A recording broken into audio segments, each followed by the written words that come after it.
mystical, brave, like put it all out there type humans that just that's totally, it's magnetic to me. I just want to be around the change makers, the curse breakers, you know what I mean? Oh, that's what I want to be around. That's what I want to be like. Yes.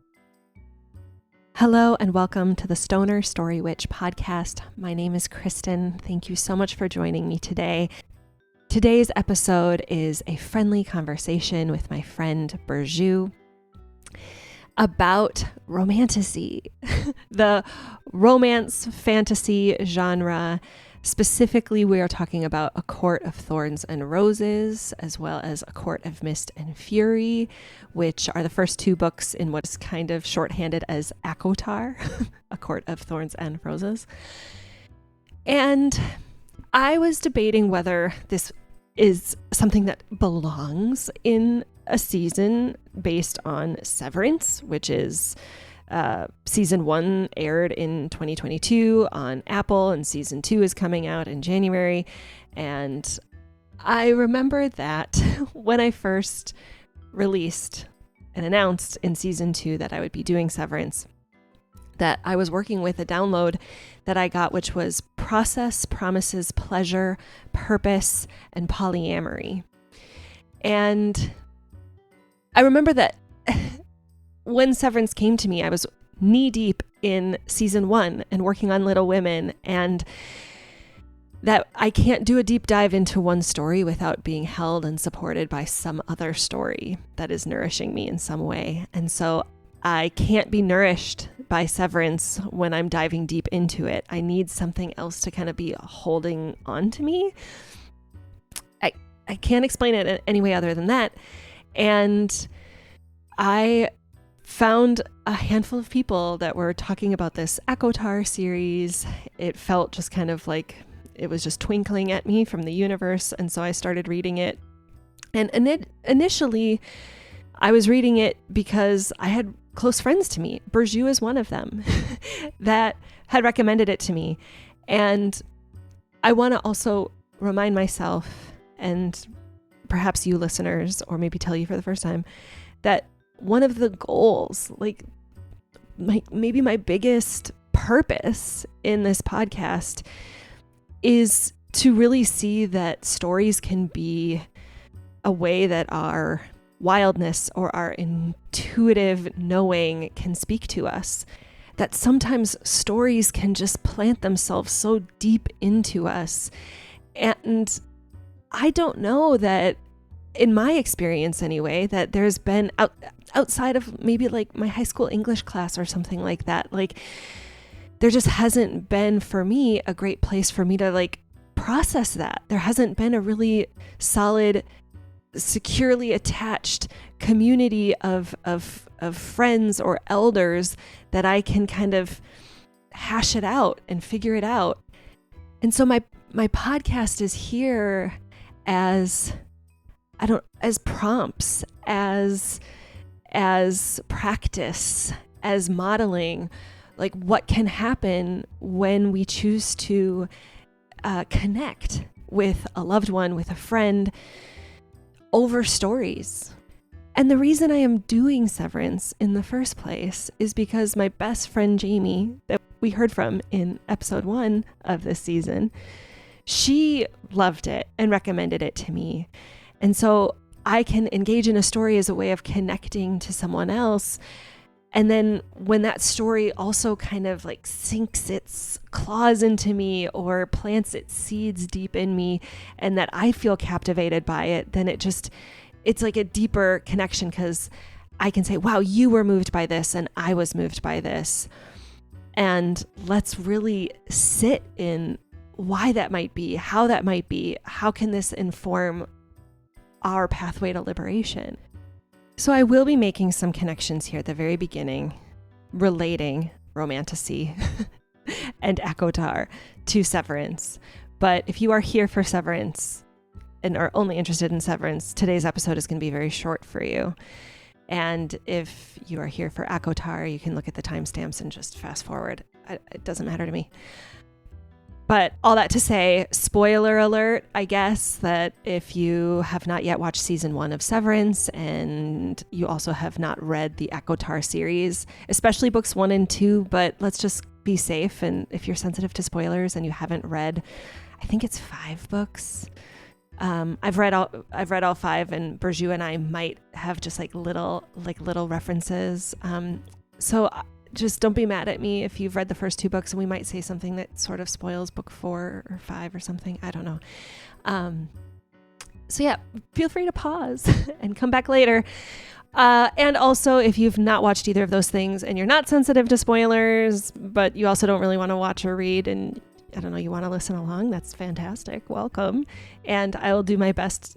I do my best to kind of try to provide a little bit of context so that you can get the gist. But that it is my hope that there will be something here for you, even if you do not have the time, capacity, or interest in engaging with those stories, that I'm hoping that I can make it accessible to you in some way.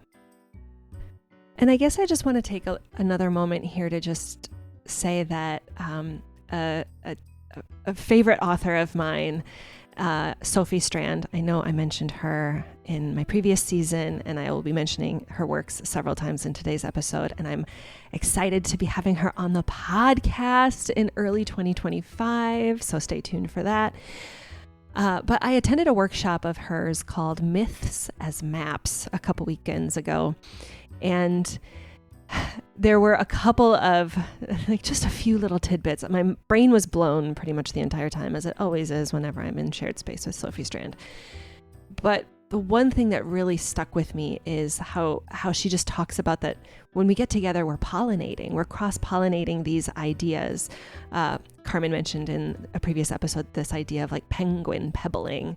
And I think it's the same. And I think it maybe is sort of informed by when I think of polyamory, I think of that there's just that there's a larger ecology, and that, there is no one pollinator for one flower.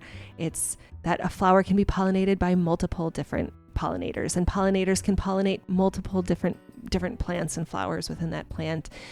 And I really do think the same is true of stories, and that I don't want to ignore the fact that in my Severance season, I'm supported by ACOTAR. And if I had given myself permission to go outside of a linear way of thinking, there would have been a Severance episode in my Little Women season, because the fact is Severance was resourcing me for the slog that was recording and editing my previous season. And so there's something playful with this that I'm offering. And yet, when I think about Severance as sci-fi and ACOTAR as fantasy, I realize that, of course, sci-fi and fantasy share a lot of commonalities. They have this new world that they've constructed that I believe gives us just enough difference. Kind of just like having a period piece like Little Women, it gives us this different perspective with which we can view our own world, our own lives. And what comes to me too, and this is a quote that a friend of mine shared with me from Frances Weller, that says, "Many of the great myths begin in a time such as this. The land has become barren, the king corrupted, the ways of peace lost. It is in these conditions that a ripeness arises for radical change." And I don't think anybody has to be a master tracker of collapse to be able to look around and see that we are living in a time that is ripe for change, a time that stories like sci-fi and romantasies can really inform us of who are we, what matters to us, what does liberation look like, how can we collectivize. And that is the power of this pollination episode to me. For those of you following along with the Severance and are but really, Kristyn, where's the connection to Severance here? what I really want to make sure I spend some time on before season 2 comes out is the power of the liberatory work that is Rickon's book, The You Are. So for those of you who have not seen Severance, there is this severed floor of Lumen where these people have like no connection with the outside world, and the color scheme is very like drab blue, blues and green. But then the workers on the severed floor come across this book that is called The You Are, and it is this bright orangish reddish. It is like the most like radical, out there, sprang up out of nowhere, Dionysian, if you will, which will make sense as you listen to this episode, spore sprouted, and there is now this little teensy tiny bit of liberation. There is this liberatory work that it was created by a very flawed individual. And for those of us who have seen Severance, and like it is very easy to judge both the writing in that book, the person who did it. He has he's a very insecure person, and yet that was enough. It was enough to get in there and help disempowered people to awaken and connect to their own agency. That there is power in things that we would feel judgment towards. To the rules in Lumen, this book was taboo. And so the question that I'm sitting with is the power of engaging in things that imperialist, white supremacist, capitalist patriarchy would tell us as taboo can actually be a ticket to our own liberation. And that like good enough things can come in flawed packages. So I think that's the biggest connection that I can really make, is that ACOTAR as a series also has a person in particular that kind of is this liberatory invitation to reconnecting to a creative practice, and I will go into that more in this episode. But that is really the crux of this, is that there is a story, there is a book, there is a person, there is a creative practice that can be inviting us into reframing our life, our world, an invitation for us to collectively imagine a more liberated future. Okay, so I will just direct you to the timestamps. Today's episode is a longer one, and it really is broken up into a couple of different parts. So the first part is just the friendly chat with Burju and me, where we, I invite her to introduce herself, certainly, and I practice asking the questions of the Stoner Story Witch, which are: how do you connect to your wildness? What stories are guiding the pathway to your liberation? And what is resourcing you for collective liberation? So we go into those questions. We give an overview of ACOTAR and the story, particularly the relationship between the love triangle, we'll just say, that arises.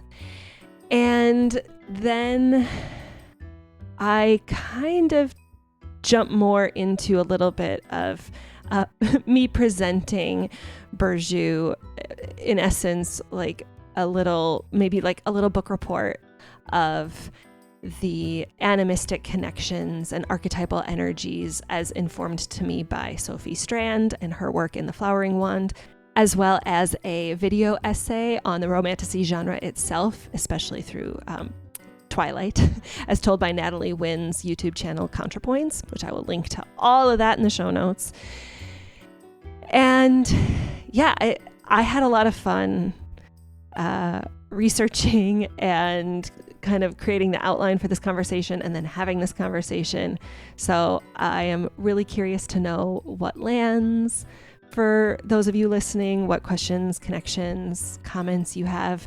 As always, please email me at stonerstorywitch@gmail.com with any and all bids for connection, because I really do want to be in a conversation. These are the conversations I wish I could have with everyone. And I'm just sitting here, just kind of in this Sagittarius season. I keep thinking of bonfires. Sagittarius is the mutable fire sign of the zodiac, and so it changes, it moves, and I just think that we can have a bonfire, and my bonfire can be informed by other fires that I have sat by, but then I'm sitting down at my fire, and then now I am talking about the things that I'm tying in the work of attachment with Carmen Spaniola, and romantasy with Natalie Wynn, and Dionysius with Sophie Strand, and ACOTAR of Sarah J. Maas, all with my friend Burju. Like, it just feels like a really lovely metaphor for what it is I'm trying to do here. So if you are here and you're sitting around my bonfire and you just want to let me know that you're here and you're listening and you have connections or comments, absolutely, I want to hear from you. So I look forward to hearing from you, and I really, really hope you enjoy this episode. All right, without any further ado, here's my conversation with Burju.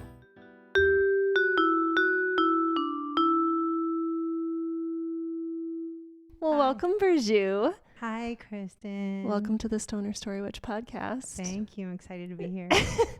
I guess, okay, first off, why are you here? Like, what are... Connection, deeper conversations on things that are common interests. Yeah. Exploration. Yeah. Challenge, getting out of my comfort zone and Okay. talking about things where sometimes I feel like are taboo, or like I'm a little embarrassed to admit that I like something. Yes. Yes. And being like, well, why does this have to be something of shame? Why can't it be something that I experience a lot of joy, enjoy sharing ideas and thoughts with another human that I also admire. Aw. So yeah, it just felt, my soul said yes, and I listened. Oh my gosh. I am so glad that your soul said yes and that you listened. Yes. So just to introduce you, I'm going to ask you the question that I'm trying to remember to ask everyone, and that is, what identities do you lead with?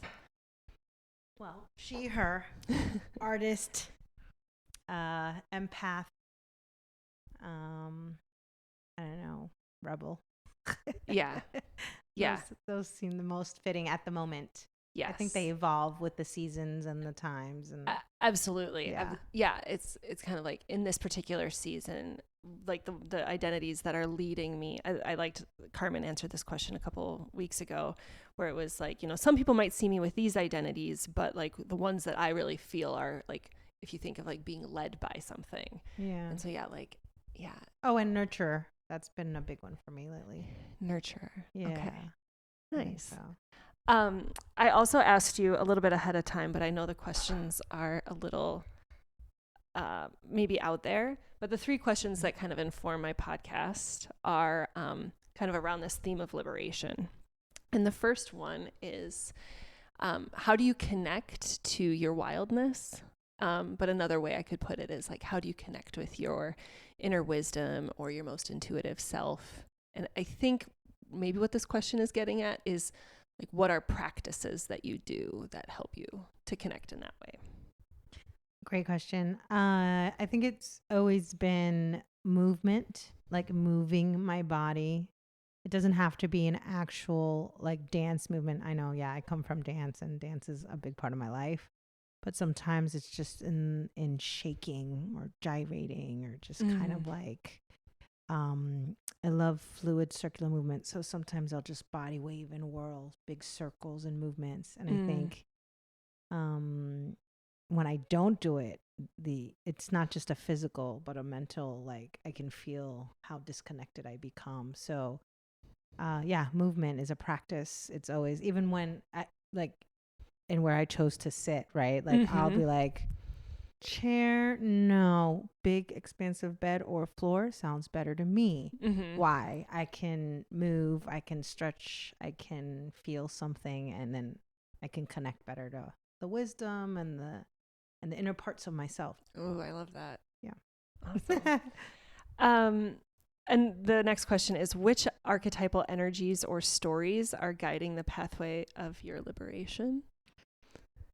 It might be why we're here. It might be why I invited you to come on. But totally no pressure if you're currently living in a Feyre reality. I don't know. Yeah, it's definitely these like kind of warrior, like a little bit magical, mystical, brave, like put it all out there type humans that just like, that's totally, it's magnetic to me. I just want to be around the change makers, the curse breakers, you know what I mean? Oh, like that's what I want to be around. That's what I want to be like.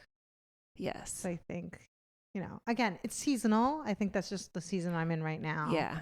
Yeah, I get that.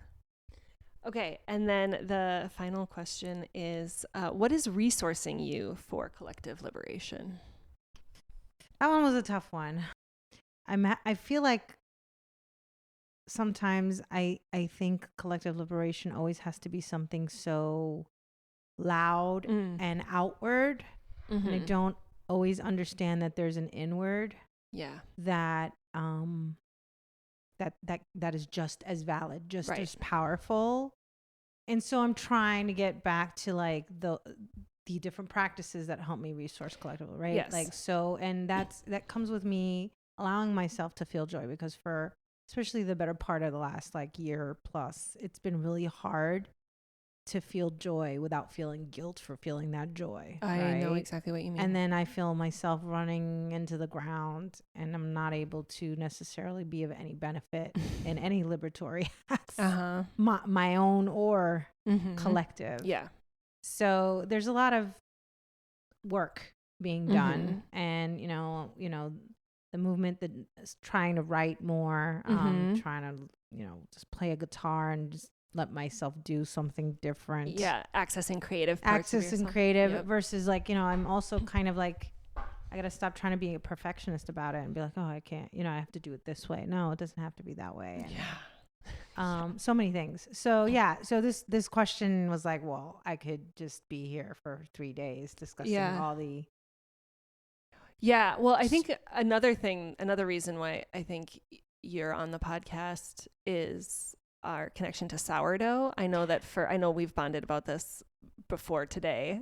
You actually are the one that taught me how to make sourdough. So I was just like, I think you put more flour if it's sticky. I've learned a lot since then, by the way. And that's what I actually think is really amazing. Back to because like me taking on the sourdough practice was kind of like slaying that perfectionist dragon of like, it has to be perfect. And I've talked about sourdough an awful lot on the podcast. So if love that, like, no expectation that I make anybody listen to it, but yeah, so I have to like connect those pieces. And I know that I am also like a dance or movement Rhysand baker, like if it's kind of like, what's the name of the childhood street you grew up on, and what's the name of your first pet or something like that, and then like that's like your pen name or some alter ego or a stripper name or something, and it's just like, oh, I'm a movement Rhysand baker. And I was just thinking, I was like, I bet that this is like the most overlap I've like the seasons of our the seasons of life that we're in right now. It just feels to me like we're very much overlapped on those things like that.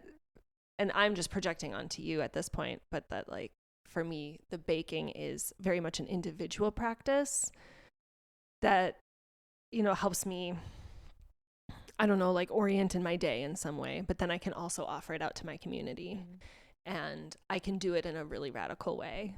And that can also be like a daily practice. And I think you even said that, because since I've started asking these questions, I've realized just how connected resourcing ourselves for collective liberation is us turning into our wildness. Right. Because it's like, you could almost flip the first and the third. It's like, is my movement resourcing me, or is my movement like my devotion to like this like liberatory work, or and so it's just, maybe it's the scale or something, and like if maybe it's that one's more yin and the other one's more yang, one is more inward, the other one's more outward. I'm still trying to figure it out, to be honest. That's okay. It's between the nurturing, the baking nurturing, like being able to feed myself and my family like something homemade that I know the ingredients, that is healthy. I put a lot of love into it, right? Expanding that into the community, friends, family. There's that part that I've definitely, like, I never ever would have called myself a baker. I can throw some things in a pan and throw it in the oven, but I would never have labeled myself a baker. Right. So to kind of be like the local sourdough person, like the fact that people are like, you're the bread lady. I'm like, yep. Okay. Yeah, I that's new for me, but thank you. Like, that's really cool. I'm just really glad people are enjoying what's being made, right? Yep. So I've always been the dancer, the teacher, right? Which is interesting because even though I haven't pursued it, it's almost chasing me as well. So like I'm finding myself like now my daughter's finally like she's found a physical movement that she's connecting with after like asking her last year to like, I love that you do arts and you love to read and you're young and you should move your body. Like find anything that you like that gets you to move your body, like your muscles, right? Especially since that's so much a part of how you're connecting with your... Yeah, but I don't want to like force it on her. Right. I just like, I didn't care. Moving is important. Right. And I didn't care if it was dance. Like I'm like, you want to be in soccer, basketball, like all the things valid, right? Some embodied practice. Body practice, some physical body practice that gets you out of body for a second, right? Anyway, she's connected with dance, and then obviously it's very natural for me to fall into dance mom role, right? So now I'm in the studio, now I'm volunteering, helping, and like not even, it's so organic the way you get pulled in, and now I'm like, okay, I think I might have classes coming soon. And again, I'm falling back into that role of teacher coach even a little bit. Sure. And when it comes to movement, movement coach. And then as far as resourced by, like, I think the studio, like, is bringing that back, right? Like, it's helping me connect to that number one, right? The movement piece, because I'm doing it for me, but the benefits transcend my personal, like, what I get out of it to, like, the rest of the community. And I love teaching it. I love experiencing it with others, you know?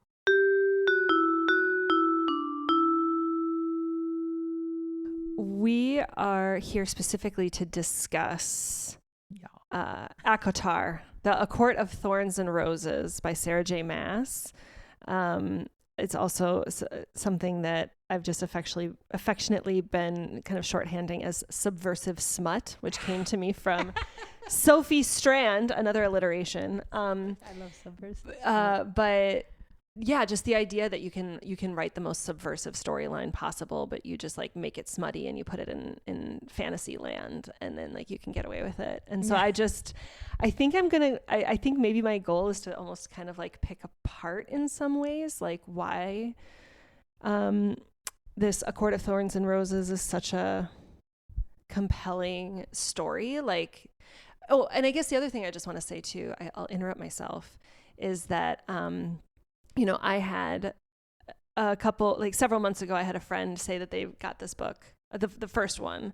And I was like, oh yeah, I think I've seen it before. Like, I think I saw it in some summer read, like, must read things for summer. Maybe like I was like, I think I've seen that. Okay. Like I logged it away. And it's like, I feel like I need the universe to like float things by me a couple times. It's like the third or fourth where it's like, okay, fine, I get it. And then you said that you had read it and you were just like captivated by it. I remember we were walking on the beach and you were talking about it, and I was like, okay, you know what? Like, yeah, I'm gonna get it. And I ended up getting the audiobook download because I forget exactly what my reason was, but anyway, I'll put a pin in that. And I will just say that my reason for starting to even listen to the books is that it is this idea of like, it's a way of gaining intimacy with someone, right? That it's like, okay, I will be able to understand Burju better. I'll be a better friend for Burju if I can just be like, what are the stories that are really, I mean, to me, that are guiding the pathway of your liberation? Like, you wouldn't be loving it. You wouldn't be like wanting to read it every spare minute you have if it wasn't fulfilling something in you. And then it's like, whether it resonates with me or not, it like at least will help me get to understand you better. And so that in and of itself is a good enough reason for me. But then I find myself doing exactly what you're doing. Like once the big kicker in book 2 happens, then I'm just like, well, shit, I need to go back into book 1 now and like parse out everything that I thought I knew. Right? The breadcrumbs. Where are all the breadcrumbs? And I must find them. And wait, I'm actually doing a season on a whole different show, but that's also how stories work. That it's just like, okay, I'm doing a deeper dive into this different project. But then there's this other story that's like, but here, I'll resource you. Like, I know, like, you are, like, I can't be resourced by the story that I'm doing the deep dive on. And so, like, I just think of, like, this ACOTAR was just this nice little blessing of something that I could almost escape into. But now I'm just like, but I also just can't help but want to dive. I can't just dip my toe in this story because it's got so much to it. And that I found somebody else, like, you were the reason I read this book. So of course you're going to be among the first on the list that I'm going to get to like want to, like, I don't know, just chat with me about the things that I think are incredible about it. Yeah, I'm excited. I mean, so it's funny. While my reasons for finding the book are kind of similar, it's not, it's the same thing. I think in ultimately connection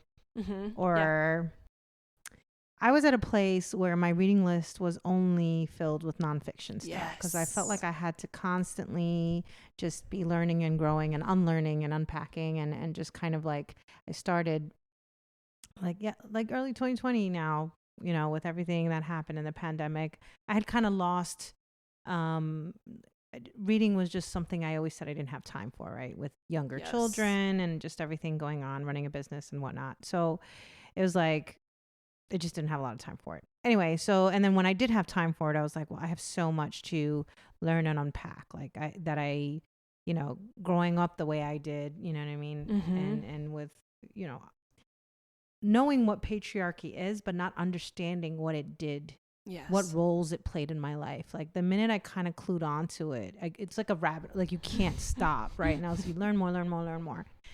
And then, and I think that's all great and all, but there was something that I was losing in myself. I couldn't pinpoint what by doing just nonfiction, right? Yep. And so, obviously, you know, part of my work is being a lot on social media. I would be on it a lot less if it wasn't part of because I do marketing for my brand, right? Mm-hmm. So I'm on there. So you can't help but kind of get into these little niches within the TikTok and the Instagram community, right? So like I found myself in book talk, like simply because I was doing a trend for my business. Oh, interesting. Yeah, it's like a niche, right? Like there's, you know, cooking talk or whatever. Like there's all the different talks, right? On TikTok.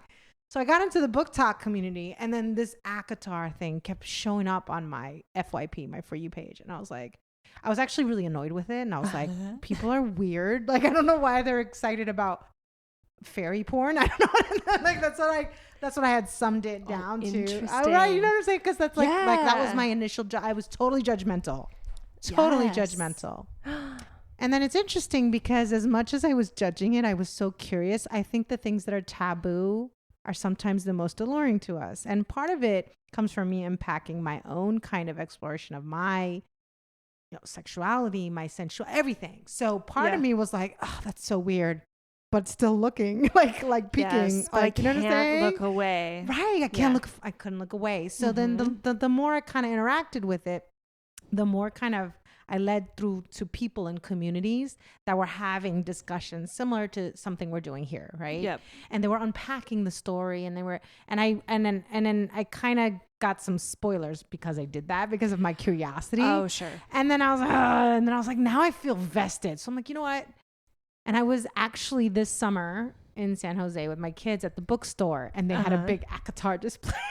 It's like the universe was like, you are going to read this series. Like, it's so true. It's so weird, right? So then I sit down because my kids were taking forever to look through stuff. And I was like, I'm just going to sit down. And I just picked up the first book and I started reading the first few pages.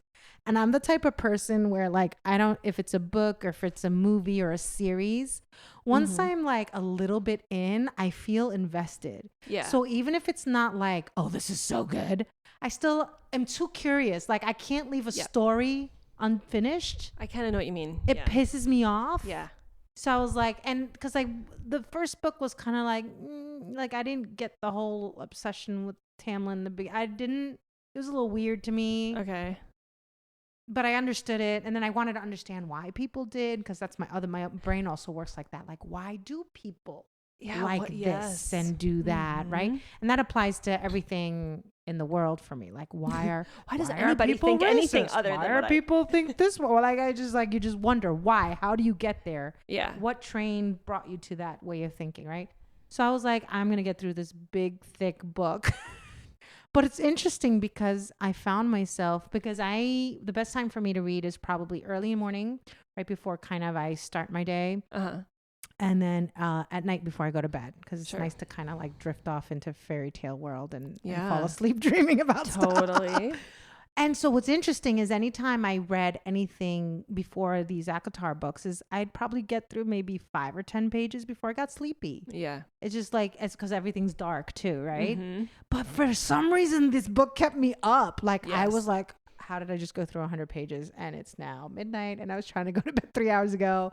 Yep. And then I was like, something is propelling me. Keep reading. Like there was something beyond the whole love story and that there was there. And maybe it was the main character and her development and what she was experiencing. And something about the lure of this Rhysand character. I was like, there's this dark energy, but I don't know. Yep. Something's there. Yeah. And I don't know what it is. And it's kind of creepy. And I don't know why I'm drawn to it in a weird way. And I felt like I owed myself the exploration of it. Yes. So it just kept me going. Like I love it. I couldn't stop. Yeah, no, and it's so funny how much that almost, and we can give a little bit of an overview of the actual story too in just a moment too, but like how that's almost like mirrored in Feyre's journey of like, okay, like, but there's this thing and like there you have this initial judgment against it, but then like it's just like, it also just compels. Red flag. Yeah. Yeah, right. But okay, so it's also really funny that you shared what you shared as far as like having like that stack of nonfiction books, but then it's like, okay, but I actually just like need to be nourished by like some stories that remind me that like life is to be enjoyed. And like, and anyway, so another piece, and it's another, so I'm actually going to have Sophie Strand on the show, by the way. So so I know I sent you one of her Substacks, and then I know, I'm very excited. But this one came to me in my last season too, and it talks about romantasy, so I almost felt like it was a little bit of a yoo-hoo, like you're going to be talking about subversive smut and romantasy very soon. She writes that the books that she was drawn to were not set in New York City with a cast of relatable and disenchanted millennials. They weren't even real. Most often they were set on Mars, or in what Ursula K. Le Guin calls the generalized otherworld of fantasy, Elfland.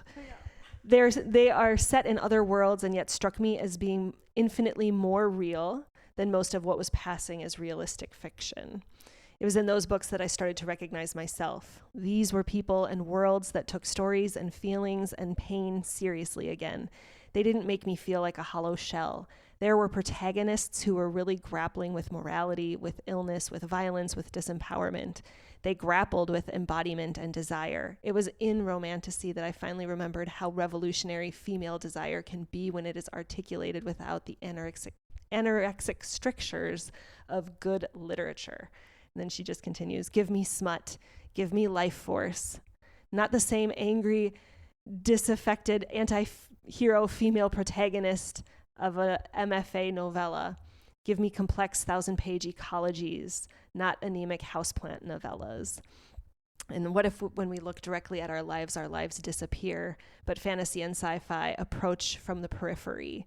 And that because they take this oblique approach, they often get much closer to the real than our own realism gets. Anyway, she continues that I will obviously be linking to that in the show notes, but I just think of like, how do the stories offer us these like romantasy, these like escapist, we would think, narratives, but they actually can give us this like sideways view into like, okay, but what actually is this in my world, or how can I embody these characters that I love in ways that are accessible to me? And I just fucking love it. Yeah. That was the juiciest thing when you sent it to me. I was like, yeah. Oh yeah, I sent that one to you. There. Yeah. I was like, good. That's it right there.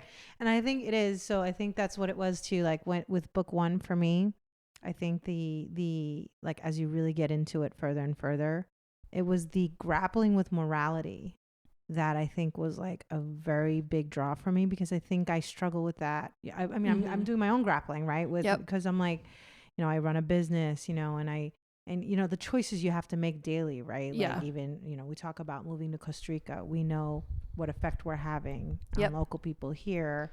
And we also left because we weren't happy where we were. So we're always constantly grappling, like our, you know, right. You know, I feel like we always have to draw a hard line when we make a statement about what we believe in, like when it comes to our morals and values. And I think we don't understand that when faced with certain situations, like what do you do? Like when you're faced with the situation of save, you know, the love of your life and the entire kingdom, but you have to like harm 3 people to do that. Like, what do people do? And it's interesting. I don't know if you remember this. I was thinking about this the other day. Did you ever watch that show, The Good Place? I have. It's been a while, and I didn't finish it. I didn't finish it a couple either seasons because just life got in the way. But it was so funny because the professor, and I can't remember the name, he was the morality. Oh yeah. Like, and he's still like, he was doing the exercise of like, well, choices like the trolley experiment. The trolley kind of thing. That's yes. I was like, it was a train or a trolley or something, right? Like, so it's interesting. So then I just remember thinking about that when I was reading, and I was like, wow, like this is so much more complicated. And I think everything in our society, in our life, when it comes to everything, even things we enjoy, whether it's the politics, the business, the things we get joy of, everything, it feels like it has to be, you're either this or that. You have to be put into these boxes, but we don't fit into boxes or pretty little molds that are perfect, right? And all of us have capacity for obviously good and capacity for evil. I mean, depending on circumstances, right? And so, you know, going back to that question of how do people get here, and how did I arrive here and you arrived there? Like, how are we so different? And what were our experiences that got us here, that made us think that this act is okay versus that act not being okay? And yet, where is our ultimate line? Right. Do you know what I mean? And is there one every time? Because if you were to live that experience all over again, like if Feyre had to live that again, would she have done it? Like, what is it? Hindsight, right? Like in hindsight, knowing what she knew after the fact, would she have still done that? But then again, she also saved Rhysand and everyone else by doing that, right? I mean, I almost think that like in hindsight she would, but like if she had the foresight to see where she was going to go, she maybe would have said no because it would have been too scary. Wait, you mean to tell me that if I, you know, shoot this wolf, then I'm going to then like die and all the things that happen, you know, like that. It's almost like sometimes, maybe, I guess my takeaway on that is like, you wouldn't make sometimes you wouldn't make the next steps that are necessary for you because you're so scared of where that journey is going. And it's not that it's not a scary journey, but by the time you get there, you're going to look back and be like, okay, but this was worth it. And I think for me, it's like, well, what's the compass that's guiding you? What are the values that you're living by? And like, yes, absolutely. White supremacy culture tells us that there's this like binary thinking, like you're either this or you're that, and there's good and evil. And it's like, no, like it's like perfection is not on the menu. Like there is no purity or innocence in late stage racialized capitalism. It's just trade-offs. And it's just, okay, like how can I do the least amount of harm or the most amount of good? And hopefully both of those things at the same time, knowing that like every step is a grapple. And 100%. There is a lot of grappling modeled here. For people who are like, maybe are listening to this and don't actually want to read it, but kind of want to like get the gist. Maybe they've already been spoiled or whatever, and they're willing to just... We're going to focus our conversation on the first two books, because what I really want to look at is the love triangle. There's a love triangle that happens between the main character, Feyre, and kind of the first fairy male that she meets. His name is Tamlin. And then there's this bad boy fairy that comes in, and his name is Rhysand. I will just say that, yeah, because I was listening to the audiobooks, and I don't know if this was purposefully done by the director, because it was like a cast, so every character had their own voice. And maybe it was because, maybe kind of like you, I was like, okay, people are saying they like this, but I thought I had the story pegged. I thought that this was going to be a story where the heroine stays true to that first love. And so I was expecting like, you know, an Outlander or a Twilight, right? Like she's just Team Edward, and it doesn't matter how great Jacob is. Like it's always Edward. It's always been Edward. Right. But there was also just something about the voice of Tamlin in the audiobook just like didn't quite do it for me. So I was just like, okay. It was just easy for me to I was maybe listening to 70% of the first book.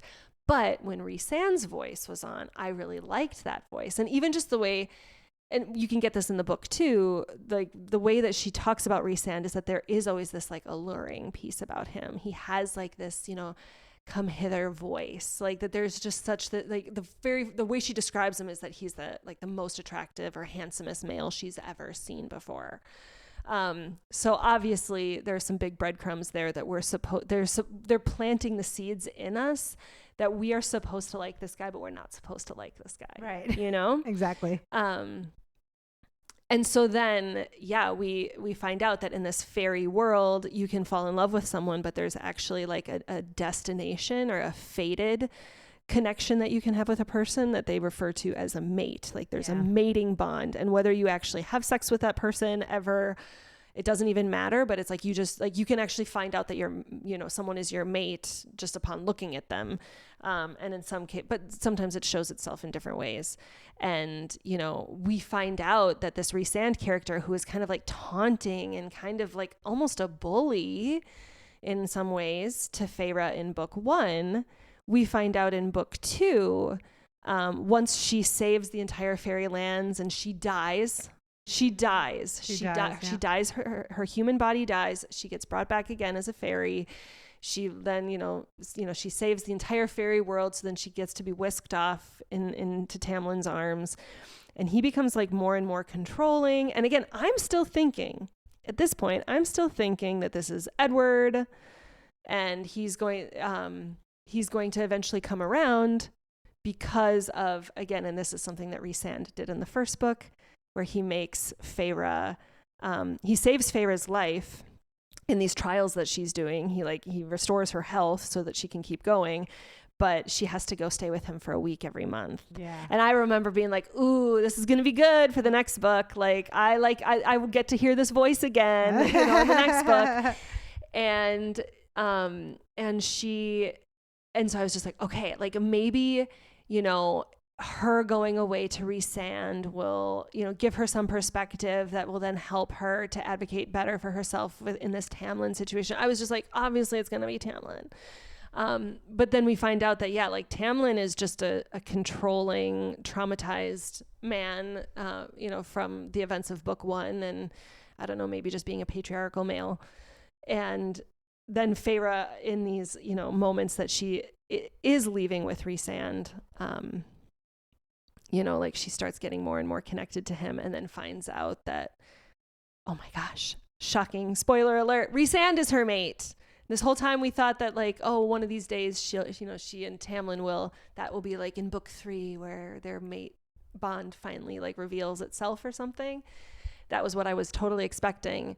So then the idea that Rhysand has this whole other story of what his perspective was and why on earth was he taunting Feyre in book 1, that this book is really more of a drawn out Pride and Prejudice, which is, you know, like where, you know, Elizabeth, for those of you who don't know Pride and Prejudice, like there's this Mr. Wickham that is super, you know, you want her to be with. And then it actually turns out that the guy that she was resisting this whole time is like the best fit for her. And the first guy is actually a douchebag or whatever. Or so we're led to believe. But anyway, there's more I can flesh out there, but is there anything you want to share just about, I guess, that's what we're focusing our conversation on, the relationship and kind of like the events that happen in like the relationships of Feyre, Tamlin, and Rhys. That's where we're focusing our conversation today. Yeah, no, there's a lot to unpack there. I think one of the first things is I did at one point find myself hoping, not that they would be together, but I did hope that Tamlin would heal. He just needs healing. And I think just in my own experiences with patriarchy and what it's done to men in our society, I want people to heal, because I think while he turned out to be a complete douche, he really did love her, and it's just sad to see that he just doesn't know how to be what she needed, right? And then with Rhysand, I loved how, like you said, we were able to see his perspective of almost everything from book 1 and book 2 when he told the stories. And I love how the love for her was so deep. I mean, ultimately he was like ready to let her go, right? But he also was like there for her when she was like, someone save me. Like he saved her when she died. Like he had like tethered right there, so that with that imaginary thread, right?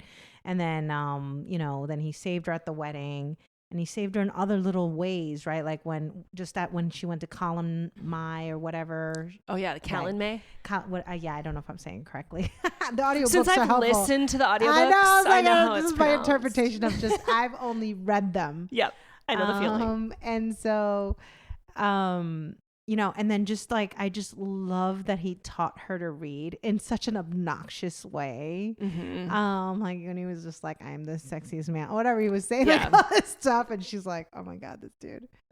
And just like so many ways that he was presenting himself as who I don't want to say that she needed, but was meant to kind of, because they're equal. Like she's just as powerful in the relationship, right? Like it's not like a damsel in distress being saved by her dark knight prince. Like it's none of that, because it's always her choice, what she wants. She had to find her path. There was, you know what I mean? Yes. She had to find her own strength, her own power. Yes. He even says that like at the Weavers, right? Because she almost shits the bed. He like, there's this one challenge. He's like, okay, I think you actually have all these like a little bit of power from every High Lord. Right. We're gonna test this though. We're gonna take you to this place. Like this woman seems like she's the Weaver in the woods, and so she just anyway, Feyre needs to go in there and find some object that is linked to Rhysand, that like is his object, to see if she can identify it. It's like sneak in and sneak out, and she kind of like forgets for a moment that like she does have powers, that she like, it's almost like she lets her dysregulated nervous system like get the better of her in those moments. And Rhys actually didn't save her in that instance. He's like, you need to remember that you can do this. Right. I forget where there was some later. Maybe it was then when they were trying to recover the book, and they almost like didn't make it. I forget exactly when it was, but there was some time where he almost is angry with her. He's like, you forgot, like you need to stop forgetting that like you are powerful. Like you don't actually need me to save you. You need to remember that you actually have these powers and that you can use them. And like what a corrective experience for a genre that I would poo-poo as being like trying to make women think that they're these like damsels in distress that like need to be rescued by this man. And it's like, no, like you're actually a very empowered woman. You have some of every High Lord's power, and you said no to this relationship that was going to try to keep your power hidden, try to control you, And Rhysand wants nothing more than for you to just do what it is you want to do and be to the full power that you're able. And yeah, that just feels subversive as fuck. Yeah. And I mean, I don't know. There's so much. I find a lot of intimacy in that too. Like, yes, there's a lot of, there's smut, right? There's definitely sex.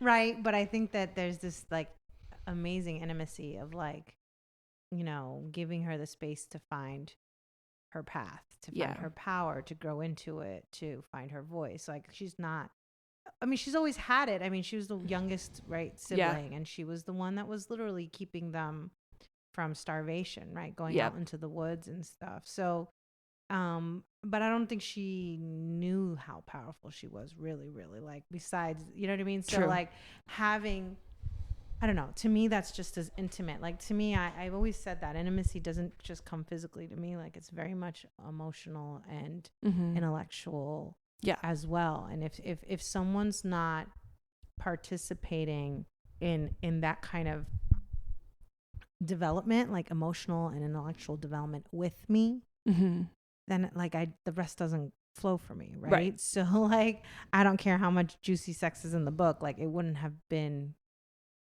it wouldn't have landed as good as it was, right? Because you're kind of constantly like, you wonder what's going to happen right now. Like, is he going to barge in and save her? No, he's not. She got to figure it out.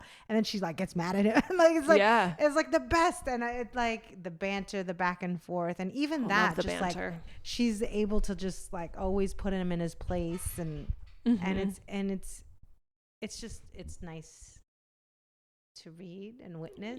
And I don't. So speaking of like I just feel like reading this book compared to other books, fiction and nonfiction, obviously you're imagining or you're visualizing when you're reading or listening to the audiobooks. But I don't know what it is about this world, this whole Prythian and the world. It's I've never experienced reading and then imagining so vividly. Interesting. Like, it's very colorful to me. Nice. And I'm trying to understand why it's so much more vivid. And I don't think it's just because of the way it's being described. Obviously, you get descriptions, right? Like, the author's like, and the environment looks like this, and this is what they're wearing, this is their aura. But between the dialogue, between the, the characters and how they've been developed, and then obviously all the descriptions of it. She's a painter. She's a very descriptive with her words. Right. Yes. Maybe all that's of it part together. It just makes it so vivid and so colorful. And that's what I think you said something earlier, right? That same to the article. Like, it feels more real sometimes than the things that are nonfiction that are more real, right? Like, I can't relate to these. Even though I'm a younger Gen X. Like older millennial, I'm kind of like Zennial, whatever they call that. Yep. Is that what it's called? Right. But it's hard sometimes to relate to that, even though that is quite literally my experience. But I related more to this fantasy world. It just felt more real, more vivid, more lifelike. And maybe it's just coming from a desire of wanting to create a world like that around me as well. Maybe it's just, maybe it's just noteworthy. Maybe we don't even need to know why, but it's just like, I can just make note of like, this is a really like my inner wisdom, my wildness, my like some parts of me are really resonating, are really able to envision, really want to play, really want to like create, like help co-create this world in my brain, behind my eyes, I think you mentioned this too about the intimacy that I think is just, and we'll just keep dropping more tidbits as necessary to kind of just fill in the conversation. But what I think is really interesting with Feyre and Rhys, partly we get some plausible deniability about like this bond, this mating bond that the two of them have because of this like bargain that they made when he saved her life in the first book. And then in exchange, she needs to spend 1 week every month with him. That there's like a bargain bond that they have. And that there's also this communication that they have back and forth. It almost feels like, like how people would like text back and forth, kind of like the way it's kind of like written in the book anyway. But that Rhys his big power is that he's a deimati. Like he can read people's minds, and he can kind of almost control their minds. And he can also just like have a conversation with you on like in a mental without needing to actually talk. And I think that there's a lot of presumed intimacy in that too. The fact that that for a little while he can read her mind until he teaches her how to like, shield herself. And then she also has this skill too. But, I just think that that's another really interesting, symbol of intimacy that this book has. So it's just like, oh my gosh, like there are these characters that like they both are rare in their ability to read each other's minds, and they can read people's minds, and they can read each other's minds. So like that grants them a certain level of intimacy. They also have this bond, which is this like really rare thing that's connecting the two of them. Like, oh my gosh, that destiny. It's like on so many of these counts, it's just like, oh my gosh, like what an exceptional partnership this is, that of course it's compelling. And then like you say, of course, then, when we finally get them in bed together, it's like all the more juicy because of all of the emotional and she quite literally glows, right? Like it's like it's true too. Everything. I was like, yeah, I mean, everything is connected. Like their mind, body, and soul literally connected. They're bonded through ink, even. Like there's, I mean, all the ways you can imagine being connected to another human being to choose as a partner or a mate. Like they have that, right? So, and then like it's beautiful because it's like I don't know. I think I want that, right? Like I want to be that deeply connected, to my partner, right? Absolutely. I want to be able to, who wouldn't be? Who wouldn't want to be? I want to be able to look at my partner and literally almost have a conversation just by looking at them, like we're in each other's heads, right? Yeah. Like, and just like I know exactly what you're saying right now. I know exactly what you're feeling. And I'm not saying it's all positive. Like even when they argue, like it's about real communication. Authenticity. Yeah. Unfiltered. Like I can be me, you can be you. We hash it out. Yeah. We figure it out, but we're connected that way, right? Yeah. Like we're committed to nurturing that connection too, right? Yeah. And I'll put a pin in this for now because I'm going to talk about it in a little bit, but also Rhysand's awareness of his own power and how he uses that power to like kind of redistribute, I would say, like the power within Prythian or within his own court. That he always wants Feyre to be like a partner to him, even before they're officially mated, even when she's still like kind of side-eyeing him. He always is like, you choose. He has the ability to, he has the right to use his power in all these ways, but like and it's clear that Prythian is, even though it's this fantasy world, patriarchy is still alive and well because there's only high lords. There's never been a high lady. And then of course, once they mate, then Feyre becomes the very first ever high lady who is his equal in every possible way.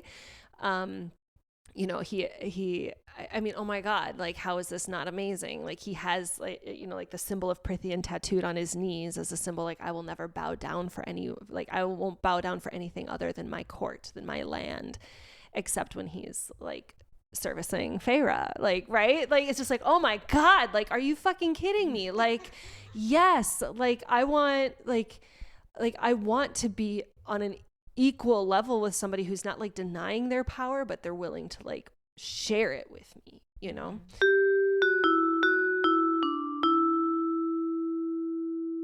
All right, so in this next section here, Burju, I'm basically just going to present you with a lot of thought vomit, a lot of connections that I've been making with this A Court of Thorns and Roses, as well with the work of Sophie Strand and the Flowering Wand, as well as the ContraPoints' video on the romantasy genre, but it's through the eyes of Twilight. Excited. Yeah. So ContraPoints says in her video that we need to remember that romantasy is fiction, and it is often in these cases of these romantasies, it's this female protagonist is awakened by her desire for sex, and there's some bad boy is awakened in his desire for love. And one of the things that she talks about in this video, but I think it applies to even just what we were talking about with the ACOTAR of, I remember certainly when I was reading Twilight feeling guilty for enjoying Twilight because, you know, it was very much controlling, and the controlling guy wins her in the end. Yeah. And, you know, like without necessarily reforming his ways.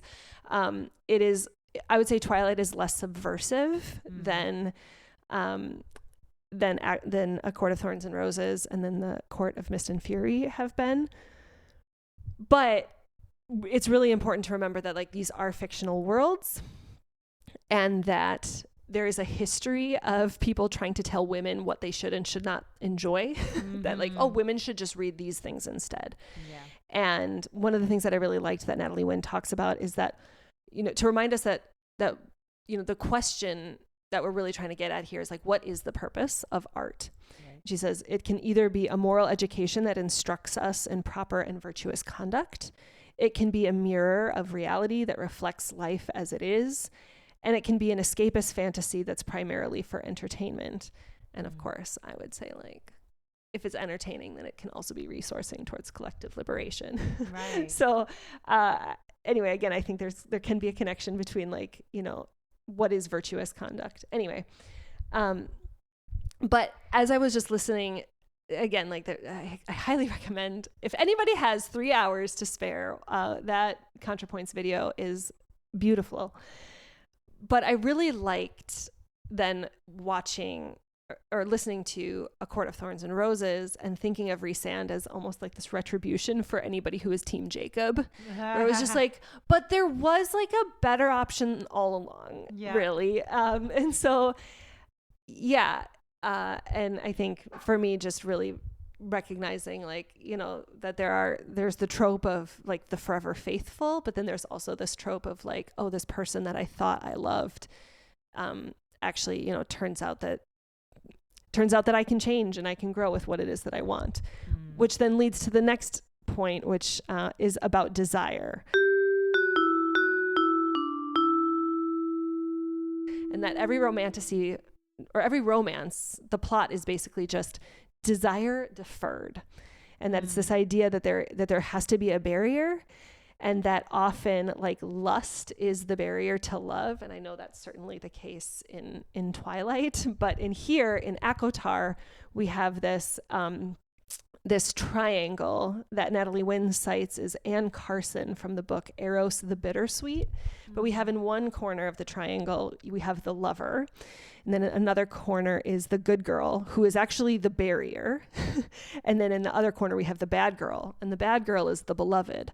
But of course, it's the same girl. Like, it's the good girl part of the bad girl that's actually like the barrier of the Rhysand and Feyre connecting.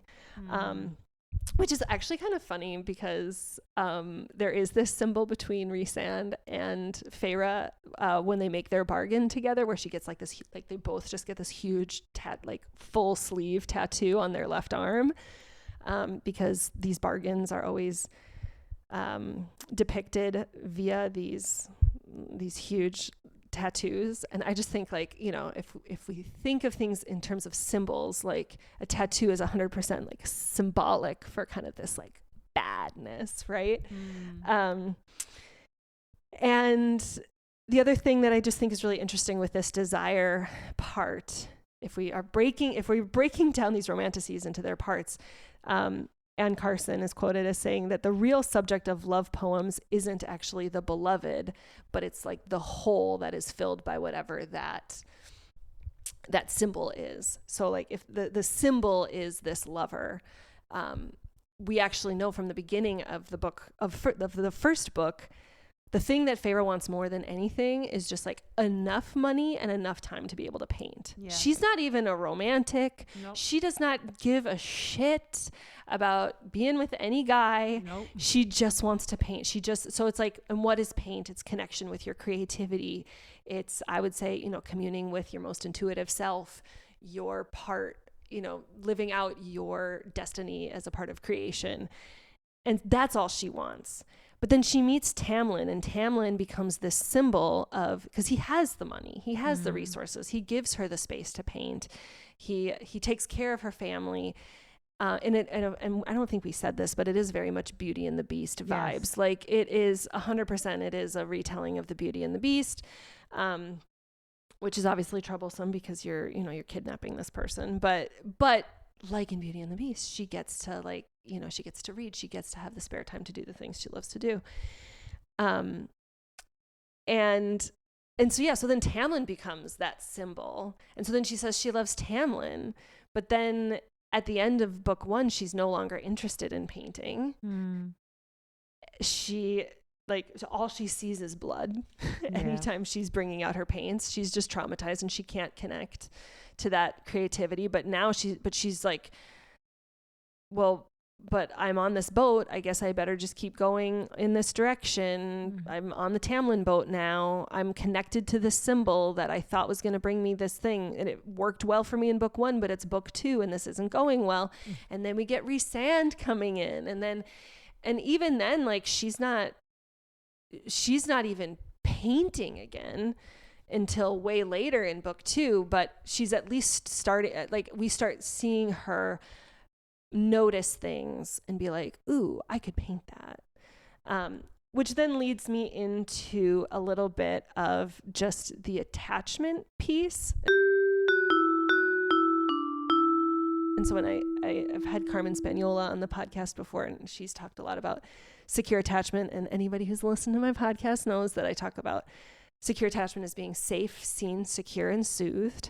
So it's engendering that in yourself and being able to cultivate it in someone else. And even with the more than human world, that we can feel connected and secure through kind eyes, vocal prosody, safe touch, shared rhythm, and ingestion behaviors like eating and drinking.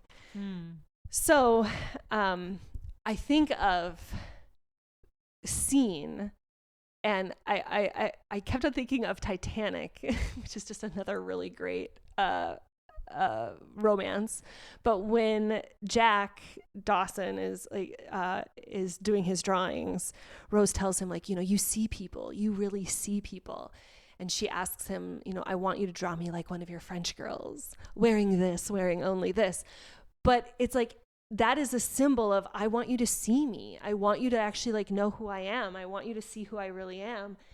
And that Feyre gets to do that. Like, what is it? I think what I'm really trying to say is that what Feyre really brings to the table for these men is a sense of being seen, but also the freedom and safety that they can cultivate for her to feel safe enough to be able to see them in that way, or them, then I guess beholding her work when she's done with it. I just think that what I really like about ACOTAR, I guess what I'm trying to say is the role that creativity has to play. And I know we even talked a little bit about Rhysand almost being, Rhysand and Tamlin as being symbols for her relationship to her creativity or her creative self. We also see that the very first indication of their bond was him watching her paint. Yeah. He got visions of these paints, just the works. He said he just saw the paintings, and then he saw that there was a hand. Yeah. And then as time went, he realized that oh my gosh, it's not just a hand, it's a human hand. And and then he starts piecing all this together before they even meet. And then, when she's in the, and then the trauma of being under the mountain kind of separates her from her creativity. And while she's under the mountain, she's about to break. And, just oh my gosh, this is just succumb to the despair. And Rhysand is sending her music through the bond that they have. And so there just is this this shared love of creative things, of art, of the beauty of music. And then, oh my God, the fact that the very first time they actually consummating like their mating bond, that's what it is after she's had like an entire week of solitude in a cabin in the woods just painting. She finally is able to paint, and it's not until this mating bond is clear that it's because she kind of like feels like she's slapped in the face by the realization that, oh my gosh, he's my mate. Wait, I don't know how to even sort this out. I just need solitude. But then the paints are there, and then she just loses herself to this embodied practice and creative practice and liberatory practice of painting. And then he of course comes up, and then they make love on the kitchen table, and like they're just like all covered in paint. And I'm just like, if that is not like a reclaiming your creative practice metaphor, I just don't know what is. Yeah, that's actually perfect. Yeah, I can come up for air a little bit. Do you have anything you want to say? No, I'm enjoying this ride. Okay. This is great. No, I'm following, and this resonates for sure. I'm going to go back, I think, a little bit to this idea of the third point that ContraPoints makes about romantasy is like the fantasy element. And I know this was something that we kind of grappled with a little bit of like, you know, some of the things that Rhysand did were very, like consent was curious, right? Like he dresses her up in scandalous ways and has her go to these parties. This is Under the Mountain. This is in book 1. This is when he's kind of actively taunting her, but then also kind of under the table helping her. So it's a little bit like this like disorganized attachment, I would say, like this come here, go away. Like he's kind of nice, but then he's also kind of like making her dress up and and then giving her wine. So then she'll like forget everything that happens. But she can also tell, what she does remember, she doesn't like remember that anything bad happens, and she can tell based on this body paint that like she has not been touched anywhere other than like just around her waist and her hands. So that like gives us enough of like this indication of like that we can in the future forgive Rhysand, that like he wasn't like a total like taking advantage of her. But anyway, this fantasy element that Natalie Wynn talks about in ContraPoints is there's this book called My Secret Garden, written by Nancy Friday, who did this big study to try to be like, what are women's sexual fantasies? Like what are the most common? And like by and large, the ravishment fantasy, which is defined as being forced by men to do a deliciously awful thing, because it absolves women from fault and it gratifies their physical desire without the emotional baggage of shame, guilt, and anxiety, or the culpability of that desire. So it's like, because we live in these patriarchal worlds that would judge us for like, you know, we could judge Feyre for like wanting Rhysand too soon, because those of us that aren't yet ready to let go of Tamlin are going to be like, oh, this trollop, this. But because like, oh, she's kind of bound, she kind of like, she can't help it, she's this prisoner, there's this process is called this disavowal, and it's constructing fantasy situations where your desires are gratified without having to assert or even having to acknowledge that desire. So that like deep down, you know, like the wish fulfillment is to like be this desired person. Like we know that Rhysand is powerful. We know he's scary, and like, oh, but like Feyre is getting this like extra special attention every night. Of course we don't want it. Of course she hates it, and we also hate it, but it's also 100% like this number one desire. And they gave us enough little breadcrumbs throughout to be like, the way that she describes him is just like enough intrigued, enough compelled, that then when we get Rhys's story to be like, oh, that entire thing was a ruse to try to make Amarantha think he was just taunting Tamlin, and that he actually was able to like be close enough to her to kind of like keep eyes on her and protect her from the guards who were like, you know, basically tormenting her in the off hours. Like the ways that he was actually, it's this, she says that it's this rescue fantasy that also has an element of a disavowal. Like in a way he is rescuing her, but it's also by like a little bit of that ravishment of like dressing her up. Like it is like braiding together just the disavowal of like of her doing this thing that like maybe she kind of doesn't want to do, but it's this double disavowal because it's like he honestly kind of doesn't want to be doing it in this way. It's just a mask he has to wear. And then like that whole, all the masks come off then in the third book to be like, oh my gosh, and it was all for love and it was all for this bond. And another thing that I thought was interesting that she talks about with that these disavowals are not just sexual, that a lot of times the controlling fantasies are really just about a competent person being able to like make the decisions, because like how exhausting is it to be like, what are we having for dinner, and like how are we going to live out our values, and like how are we going to like survive in late stage capitalism? And it's like 100% like Rhysand has a coherent plan for like how they're going to fight against injustice and oppression, and what are the battles and where are the battles. And so I also just think that that's interesting. There's also a disavowal in capitalism, and we see a little bit of that here, a disavowal in like this forced feminization, like her being forced to like wear these clothes that actually like totally like feel fun and flirty and feminine and super comfortable, and like she could escape at a moment's notice. Like the way she even talks about the night court clothes when she's in this, still associating herself with the spring court. And yeah, it's like that you want this stuff, but you don't want to be seen as materialistic, right? Of course, Rhysand is overpaying her when she's, when she first signs on to like whatever it is that she's doing for the night court, to be a part of the court. And like, of course, like he's wanting to just like buy her anything she could possibly want. And it's like, because we do live in capitalism, and the idea of not needing to worry about these things is 100% a thing that anybody would fantasize about. And so that just basically that fantasy is a tool for overcoming guilt, shame, responsibility, anxiety, and other obstacles in the way of our pleasure.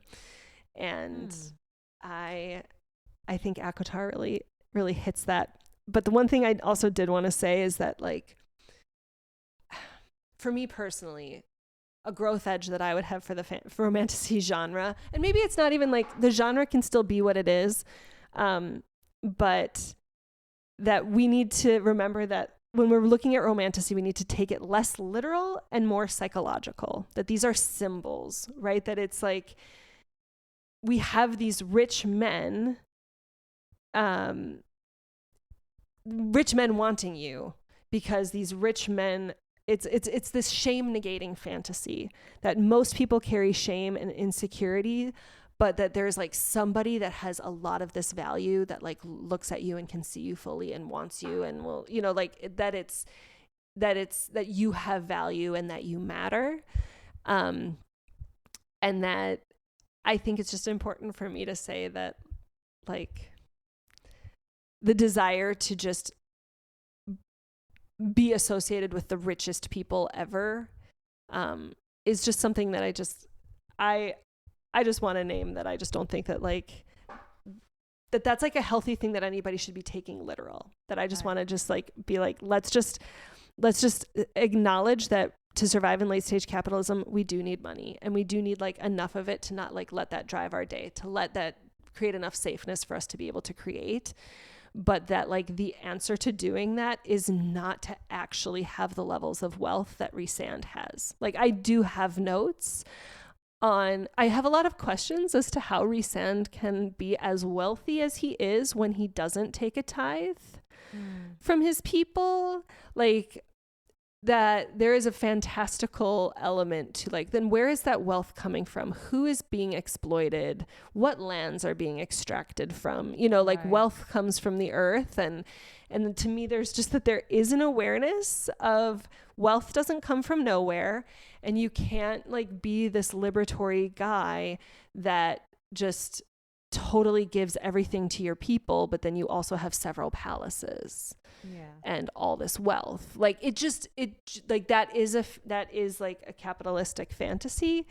And it's just really important. Like I say, Natalie Wynn says that we need to take these things as less literal and more psychological. And what she was talking about specifically is like these ravishment. Like, it's not that these women actually want to be raped. They want to be ravished.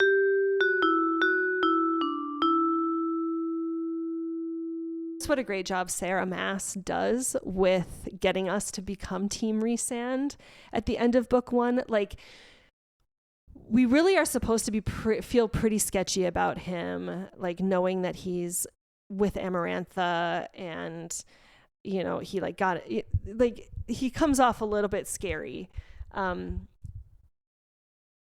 However, when Feyre goes under the mountain, if we look at attachment as being you know, the kind eyes, the vocal prosody, safe touch, shared rhythm, and eating and drinking, that when she goes under the mountain and she sees Tamlin, like Tamlin literally gives her nothing.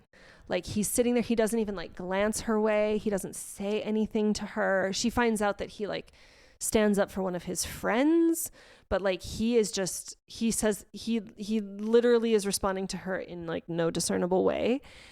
And we kind of have plausible deniability, or we kind of can be like, oh, maybe we can write that off because like his hands are tied. Maybe he's trying to protect her. Maybe he doesn't. Okay, so like we don't really know, but still, Feyre's little soft animal of her body is not getting any sort of contact nutrition, is not getting any sort of attachment needs met from this guy under the mountain. But meanwhile, we have Rhysand, and Rhysand and her continue to have their banter. Like, they're going back and forth. Like, even when she's in the middle of fighting that worm, like, she goes out of her way to, like, flick him off or, like, say, fuck you or something. You know, it's just like she dislikes him in such a way that she's continuing to engage with him and not just totally write him off. And, like, even her interior dialogue doesn't seem like she actually hates him. She's just, like... she's like annoyed with him in this way that she just like can't help but kind of like obsess about, like, oh, how annoying, like the hate to love pipeline that we love so much. And yeah, and then I would say that, like, as far as safe touch goes, like, there is this safe enough touch that even though they're like this whole circumstance, I mean, she's like, they're all getting tortured down there. He has some power, but he's not using that power to overpower her in a physical way. He actually uses his power to heal her. He risks being caught by healing her. He even defends her from the guards who were going to torture her. And he's like, hey, like, you know, no more of that. Just leave her be.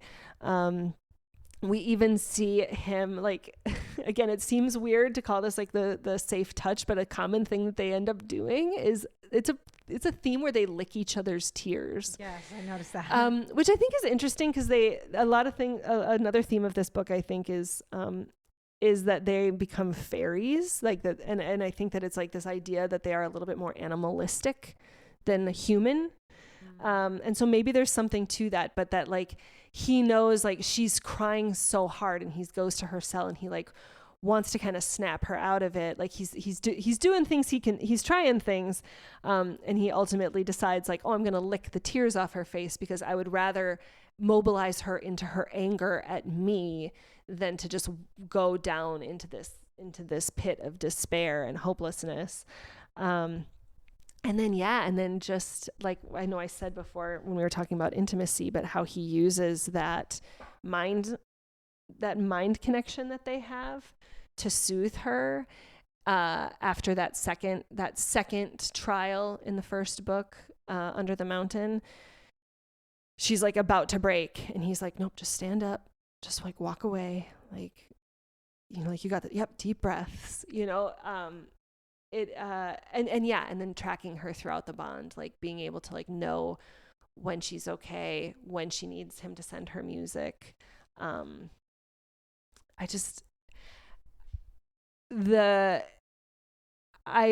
Sarah Maas does a good job that, like, by the time Rhys comes to call in on the bargain for the first time, like, we're pretty excited for her to get away from Tamlin.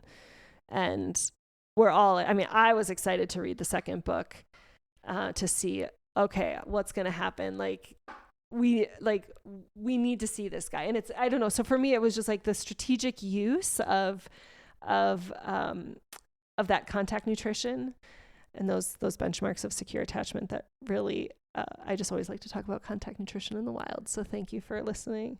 Yeah, I love Do you want to take a beat here?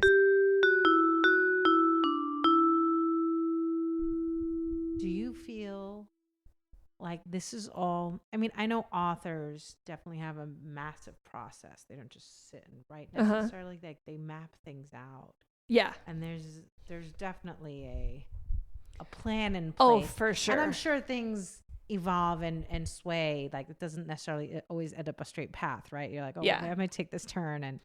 But there's a whole mapped out, right? And so all this stuff that we're kind of discussing, I wonder if that was premeditated sometimes. Yes. You know what I mean? How much of it and to what degree? And then how do you and that I've always said that writers, people that are word wizards, right? Like they have this ability to make people feel and think, right? So whether you're writing, lyrics for music, author of a book, or great writers for a show, the fact that you can make people go on this path of thought, like a journey. Yeah. Like I really do think they are like the wizards of our time, right? Oh, like totally. They are the magicians, right? Like, yeah. And so, as we're talking about all these things, like all of it's, so depending on our experiences through our lives or what we've read, obviously we're going to find different ways we connect and dissect these things, right? Mm-hmm. So I just always wonder that then what was the actual intent of the person that wrote it? Like did they even know that we would have multiple different versions of these conversations? Right. Yeah. Yeah. Like on a meta level, it's like we can look at this story as a metaphor for creativity and Feyre being connected to, her painting and being able to see the world that way. And we can see the creativity as a metaphor for her intimacy and attachment with the things that she's beholding, and a way of, you want to paint that which you love, what you want to honor. But then it's also just like, okay, but this story in and of itself is a creative work. And I believe that any creative work, I'm an animist, so I believe that anything we create kind of takes on a life of its own. And so like Sarah J. Maas is like the person who like birthed this thing into the world, but like it is not hers any more than, like a kid is the property of their parent, like it's going to have its own personality. It's going to have its own thing. So I'm really curious to read like behind the scenes things and like what was the author's intention. And I also always just take it with a grain of salt because it's like, it is just as much my story as it is. I mean, I'm not earning money from the story in late stage capitalism. Like I don't own it in that way, but like, oh, I definitely own this story, or like this, like I am in relationship with this story as much as anyone else who has been up way past when they wanted to go to bed. You know what I mean? Like, because it's just like, if it speaks to you, then it is of you, like it resonates in you. And there's archetype, I'm going to talk about it in a second here, but like there's archetypal forces that Sarah Maas is wielding that like existed long before we existed. So to even say that like, oh, because she wrote the book, like, I mean, no, like these themes of romance and of fantasy have been, I mean, tale as old as time. Mm-hmm. But the fourth thing that Natalie Wynn talks about in this romantasy is the use of is how power is wielded, and in this ContraPoints video, she talks about that there's always this default hetero sadomasochism, and she calls it DHSM, and it's this association that like with like all things that are masculine and all things that are feminine, and it's like the association that masculine means men. It means active. It's the subject. It's the lover. It's giving. It's the pursuer. It's the predator. It's the dominator. It's the possessor, the conqueror, the penetrator, the voyeur. And whereas the female is always a woman, she's passive. She's the object. She's the beloved. She's receiving. She's the one who's pursued. She's the prey. She's the subjected. She's the possessed, the surrendered one. the penetrated one, and she's the exhibitionist. And one thing that Natalie says in this is that versatility is as close to sexual equality as we can really get. And so I know one thing that we talked about, which I think I'm going to get to here, is just that that there is a subversion of that power, that Rhys has power and Feyre doesn't, and there's other people in this world. There's like the Illyrian race, that Rhys is actually half Illyrian. There are lesser Fae and high Fae. There are humans are like really shat upon, like by the fairy groups, worlds. And even among the fairy worlds, like say patriarchy still exists. Like Rhys's number 2 and number 3 in command are both women, and that there were like certain high lords that, you know, he kind of like lost some social clout with, because he was actually willing to be like, no, but I'm going to have these women be leading with me and be my second and third in command. One thing I wanted to talk about, though, and maybe you'll just kind of have to go with me here, is so Sophie Strand has this book called The Flowering Wand, Rewilding the Sacred Masculine. And I've been thinking a lot lately about the god Dionysus. And I feel like there's a lot of Dionysian qualities in Rhysand that I'm going to just take a moment and celebrate, I guess. So one thing that Sophie Strand writes is that Dionysus is a foreign god, that he always kind of like comes up, like he's introduced into these ecosystems as kind of like, who are you and where did you come from? And so certainly our very first introduction to Rhysand is that he is at this Callan May festival, and he's all the fairies that she knows have been cursed to wear these masks, but he's not wearing a mask. And he's, you know, beautiful. He's a beautiful man, most gorgeous man she's ever seen. Dionysus himself is actually a pretty, like, I don't know, kind of androgynous, or at least like very gender bendy, which I think we can also say it's that he's fully, that Dionysus is fully comfortable in a softened and female expression of the divine masculine. And I know I sent this to you, and I'm going to find it here. This Substack, Why Religious Tools Don't Work for Women. And it's by Celeste Davis, and I will obviously link this in the show notes. But it's actually a summary of, I think, a talk by Elizabeth Gilbert, where she talks about the degraded masculine is putting the wants and needs of the self above the good of the whole. It's conquering, hoarding wealth, power hungry, greedy, selfish, and violent. It's this, I'm going to take whatever I want just because I can, and not considering the needs of others. It's easy for me to read that and think of that is Tamlin, right? Yes. That like Tamlin is this expression of this degraded masculine. Yes.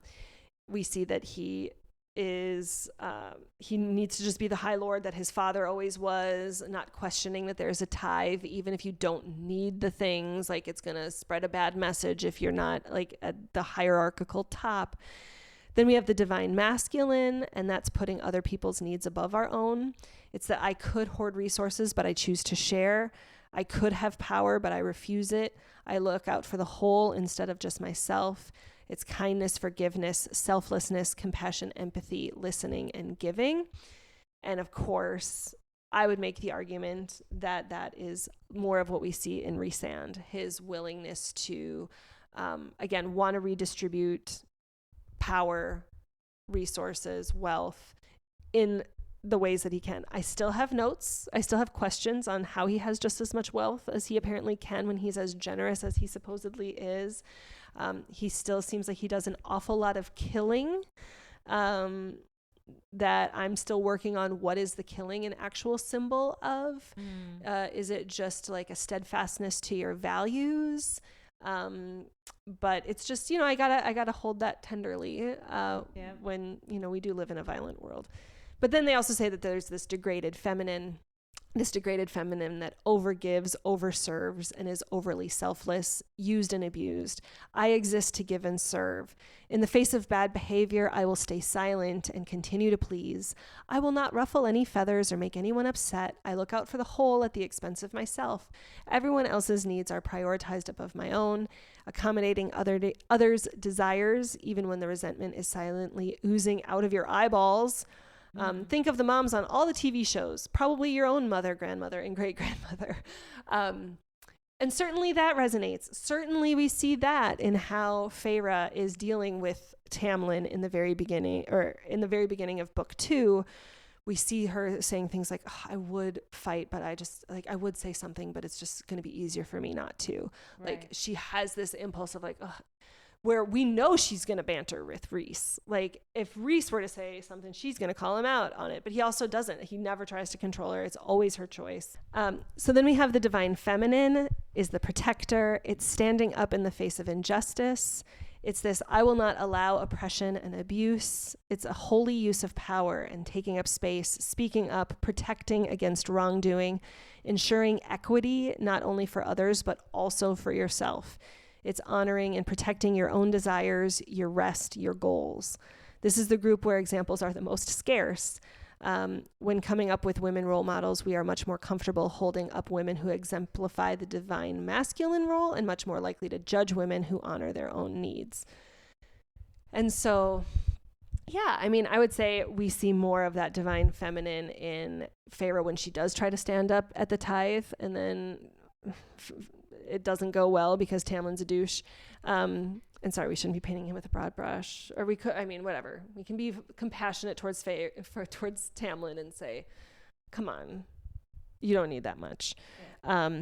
And then, yeah, certainly she, we see her taking that rest and prioritizing her needs when she does need the space, especially after she finds out about the mating bond. Yeah. But yeah, so saying that Dionysus is, feminine expressions of the divine masculine, and that really, as a general rule throughout a lot of the myths with Dionysus, he really is kind of genderless, or maybe not even genderless, but like embodying both. He also opens up a generous space for his powerful female consorts. He lets them express complexity and wildness. He gives them a freedom of expression that they are denied within the bounds of a repressive culture. His is a generous magic. Dionysus is also a god of revolution and independence. His arrivals signal the inversion of social norms and unfettered, uncivilized celebration conducted by the social underdogs, or the societal underdogs. Dionysus's wife is Ariadne, and his relationship to Ariadne is flipped. It's dynamic. It's outside of gender stereotypes. He immediately corrects the power dynamic by elevating his beloved to divine status. Like, there are these things, I'm literally just like, yep, Rhys does this, Rhys does this. And checks then the boxes. I know. I mean, I was just like, hello, I'm not wrong. I was like, he feels Dionysian. Why is that? And then I opened up this book and I'm like, fuck yeah, I fucking knew it. And then Sophie Strand in her book cites the work of Elaine Pagels in The Origin of Satan, saying that devil was originally termed as a stumbling block, a course correction. It's the wrong way forward. It's this invitation to stop and reassess, being able to step closer to your true desire and your purpose as a result. And that the devil was originally seen more as like a guardian angel.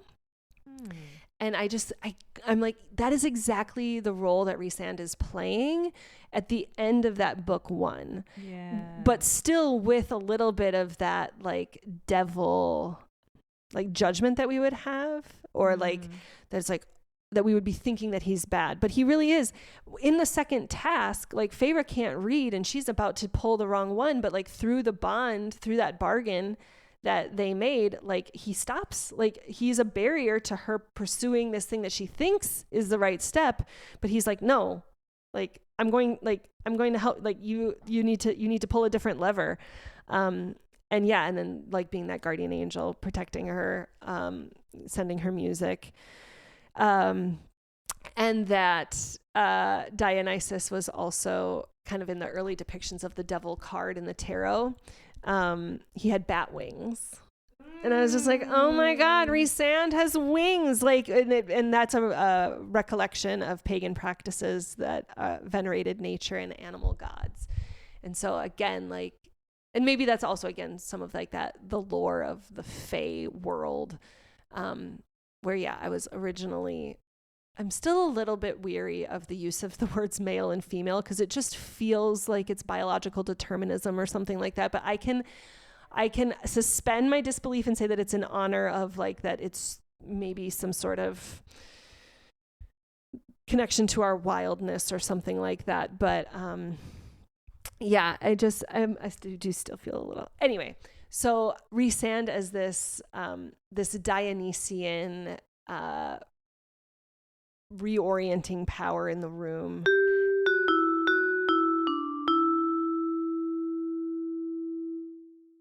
Yeah, I think the thing that I will just kind of end with then from the Natalie Wynn stuff is that romantasy is a way of she called it identity, and it's this idea that but it really does relate to power, that it's like women being able to control the male power.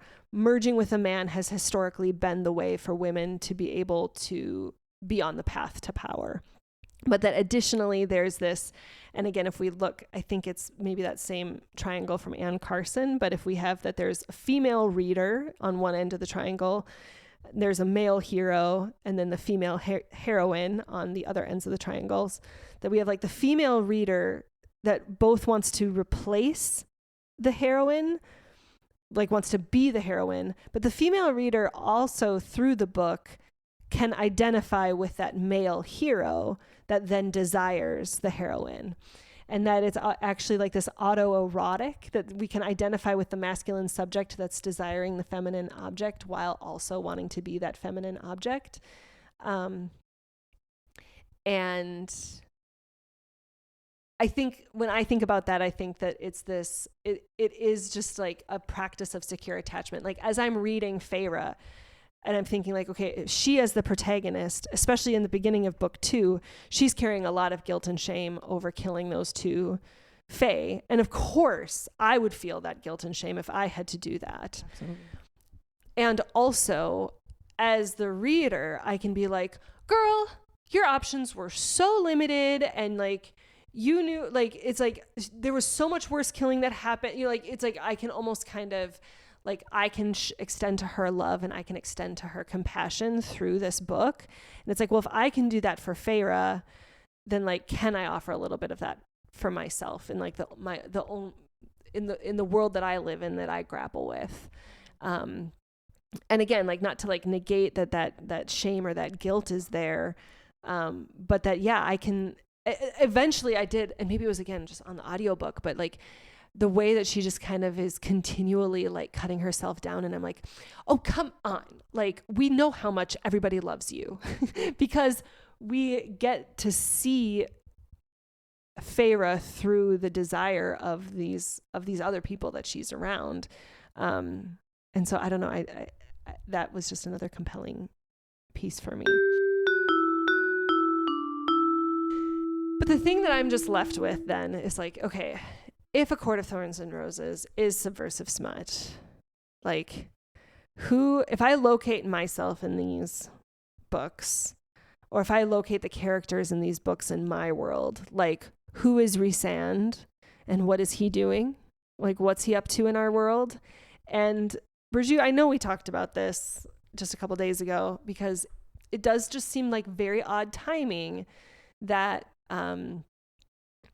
that the United Healthcare CEO's assassination happened just like a couple days ago. And the romantasy world of book talk is like all abuzz with this assassin. And there was a meme I read, or a tweet, it was like a retweet of something where it was just like the way that he did it and the crime scenes that were left behind were narratively breathtaking. You know, like you can't write it that good. And like there is a reason why like there is this like huge contingency of women, and I'm going to say like definitely inclusive of that romantasy genre, that are like 100% sympathetic to this guy. And I think it is like this like there's this vigilante, there is this like I'm going like this Robin Hood aspect, there's this I have this power and I can wield it in this way. Struck me as interesting too, and it's funny because when having conversations about it, again, this goes back to my moral stance, right? Like I'm a nonviolent person, and then there's understanding that violence is in multiple forms. First of all, like what CEOs of healthcare and health insurance companies are violent through their policies, right? And how they're literally causing many people to lose their lives because they're denying coverage, life-saving coverage, right? Right. So, and then, you know, you think about situations, any situations, the oppressors don't, the oppressors are violent in every form, through policies, through actual force, and you know, everyone wants to say, oh, we should peacefully protest, but we all see what happens. And then, you know, to speak about fiction, like we're always on the side, like in the Hunger Games of the you know, we're on the side of the people violently fighting for their freedom, right? Violently fighting for their lives, because just holding a sign and being peaceful, if anything, the peaceful protesters still get the violence, as we've seen on our university campuses, exactly, right, with the protests. So it's just one of those things, right, when having a conversation with especially my children, you know, because, you know, it's always like, well, you know, violence should never be the answer. And in situations where there is no other way forward, what do you do? Do you know what I mean? Yeah. And there's different roles that people play. Like, maybe it's not me that will be the one going out and taking out insurance SEOs, but I'm also suddenly a little visually impaired when they're asking if I've seen the guy. Right. You know what I'm saying? Yes. You know what I'm saying? You know, I'm also the one that's not going to call resistance terrorism. Right. I'm also the one, you know, do you know what I'm saying? Yeah, definitely. So, but that's another grapple, right? Oh, I'm sorry. And it's another grapple, right? It's like, you know, it's like, you know, then someone comes to me and says, I thought you were not violent. And I was like, I am nonviolent. I don't seek out violence. I don't want to harm another human being. And when I see people being harmed, I feel like action needs to be taken to then save or free or stop that harm from occurring, right? And when peaceful protests are not happening, then you resort to other things, right? I mean, you know, my action is always going to be leaning more towards how do I affect policy? How do I boycott? How do I hurt them with financial, you know, weapons, if you will? But there are still very real people that are very really dying from, like their insurance companies not, or like just like by the fucked up state of healthcare. It's just interesting.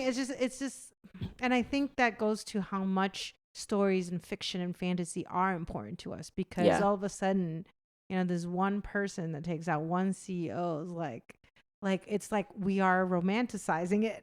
We're like, dude, what, you know what I mean? Like, it sends a message. It gets it's not it's an act on its own that's not okay. Like, murdering someone is never okay, right? And you can't deny that has an impact in a certain way. Well, right. And like, you know, if we actually like can widen our aperture to just be like, actually the CEOs of these corporations, like they are the king of Highburn, you know, like they are enacting these like, it's like they can say that like, oh, it's just our business plan. Like they can depersonalize it all they want, but it's like, no, you do have very real power to change things, to not be exploiting people. Like there are, like everybody has like just a little, I mean, not everybody, but like certainly every CEO has a little access to some power that they can toggle to just make the world a little bit of a better place, or do a little less harm, or, you know, something there. And it's like, I think if we had more CEOs scared of the possibility of retribution for their actions, then like we probably would have a much better world than we would ever get by peacefully protesting. They're unchecked. They have unchecked power. Exactly. Right? So that's the issue, is when people go unchecked, like this is what happens. So yeah, you can beg and say, hey, Mr. CEO, please don't be so mean. Please let people live, right? And it's like, who's gonna stop me, right? Well, here's someone who did. Yeah. You know what I mean? And do you want to maybe rethink those policies, because we tried asking you nicely? Yeah. Right. So, and that's what I mean. Like you spoke about it. Like there's, Rhysand is also quite violent. Like he will rip anyone to shreds that harms anyone he cares about. Right. Yep.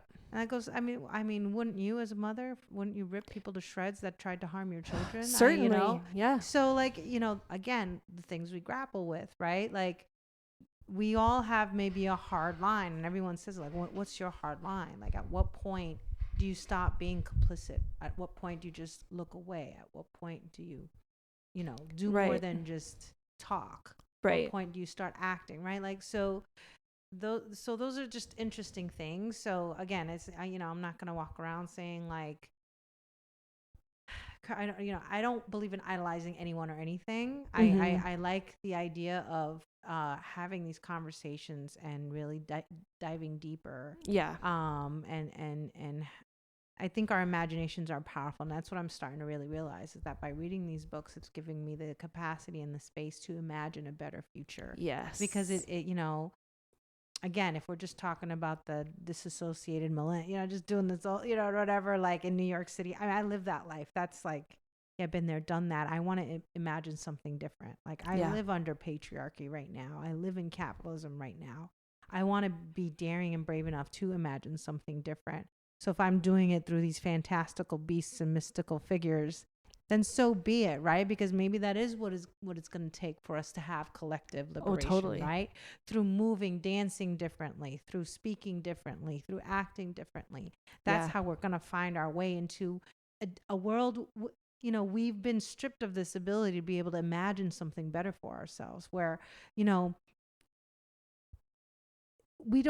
it's impossible to exist without having impact on either the planet or people around us. Like, we're always going to have an impact. But like you said, minimizing bad, increasing the good, or just living in balance, the way the indigenous practices were, right? Like what I take from the land, I replenish.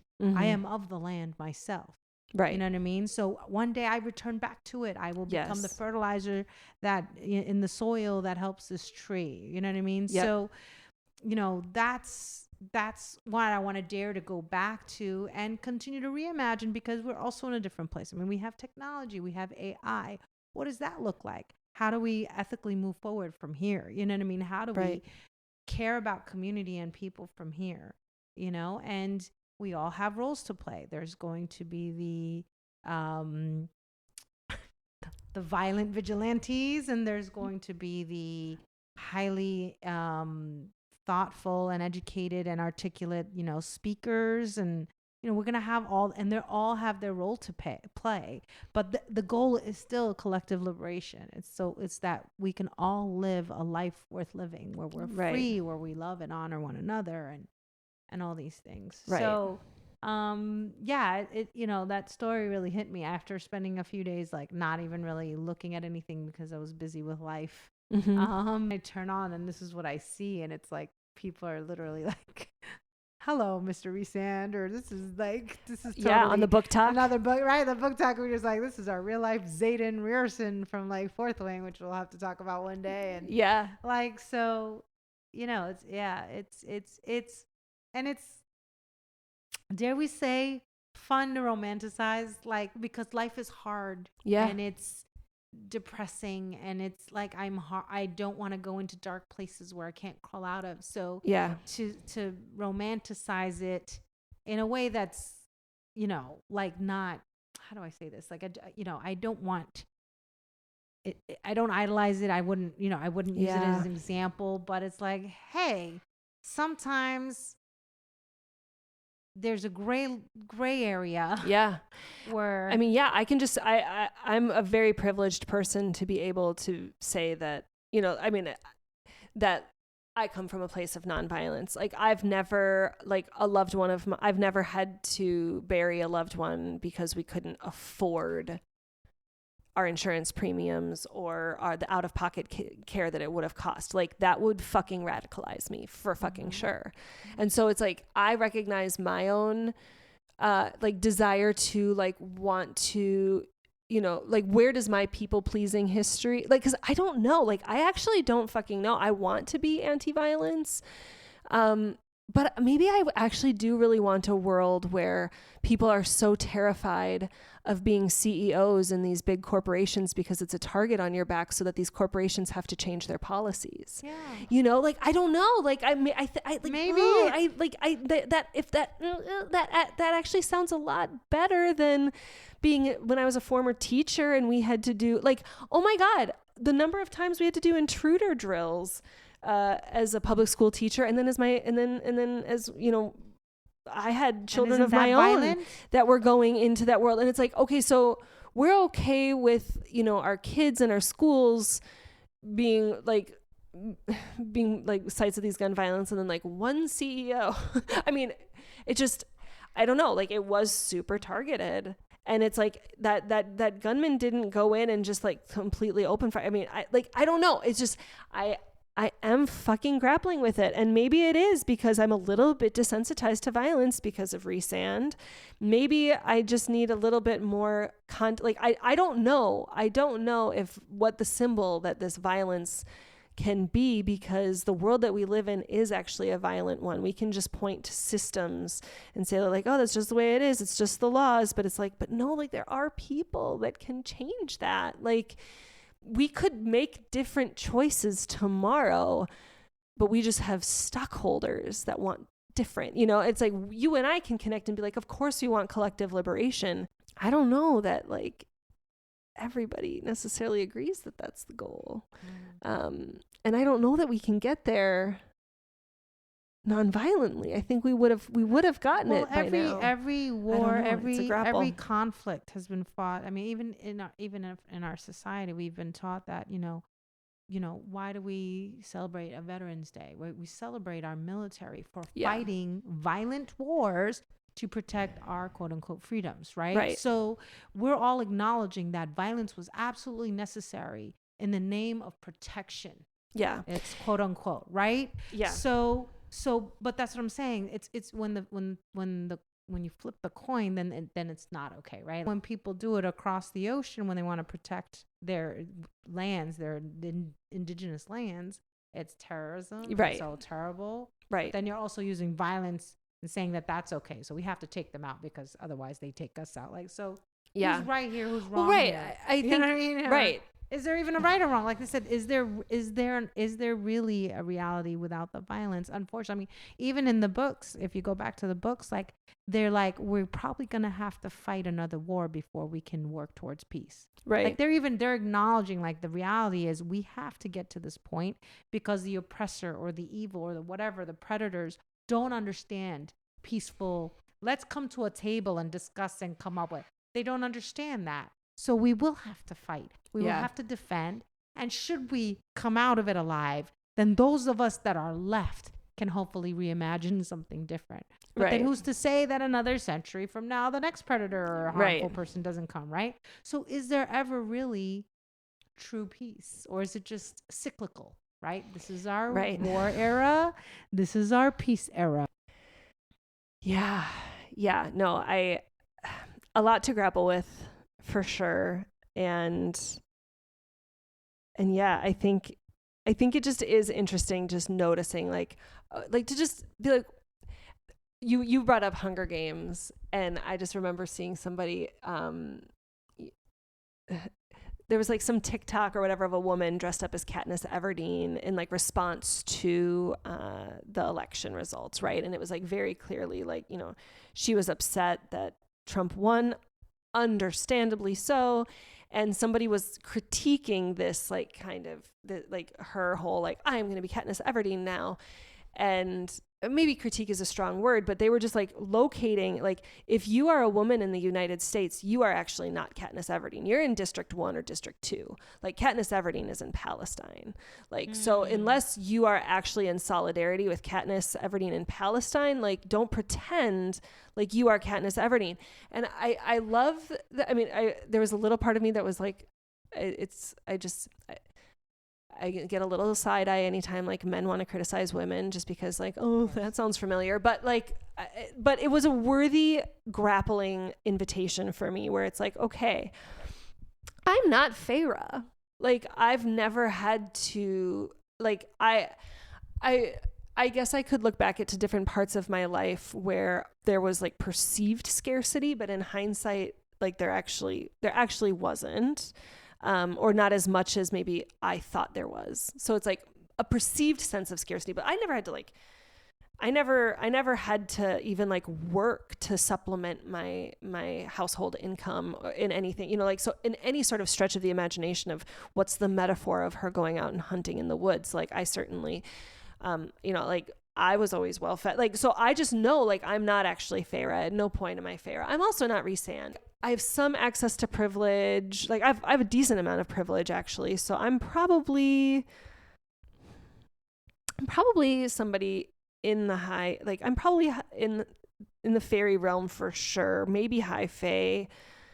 I don't know. Like, what does it look like to actually be a part of like the revolutionary court? And I don't actually know. I think Rhysand and his lands are like, I also have critiques about how Valaris could be cut off from the rest of the world. I just think that that's absolutely like fantasy to think that like you could just survive as like an island. It's like, no, we all need each other. Like that. I just believe in interdependence. So just the idea that you could be like totally cut off from the world, but I get it. He needed to like protect this land.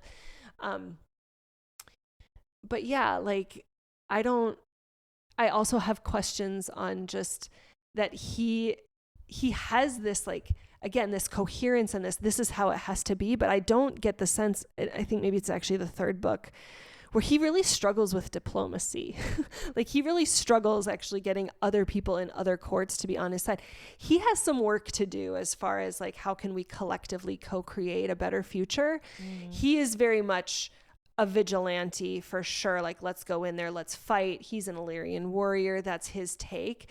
But it's like, he doesn't have like the visionary, like, what does it actually look like to, you know, show compassion or forgive, or like, there's elements of the divine masculine that are lacking. Like, Rhysand is not perfect. He's still wounded. He's still like, you know, don't say the word whore around him, because he's got, you know, like, that's a big activation trauma response from him, you know, like, and aren't we all flawed? Like, and can't that be okay?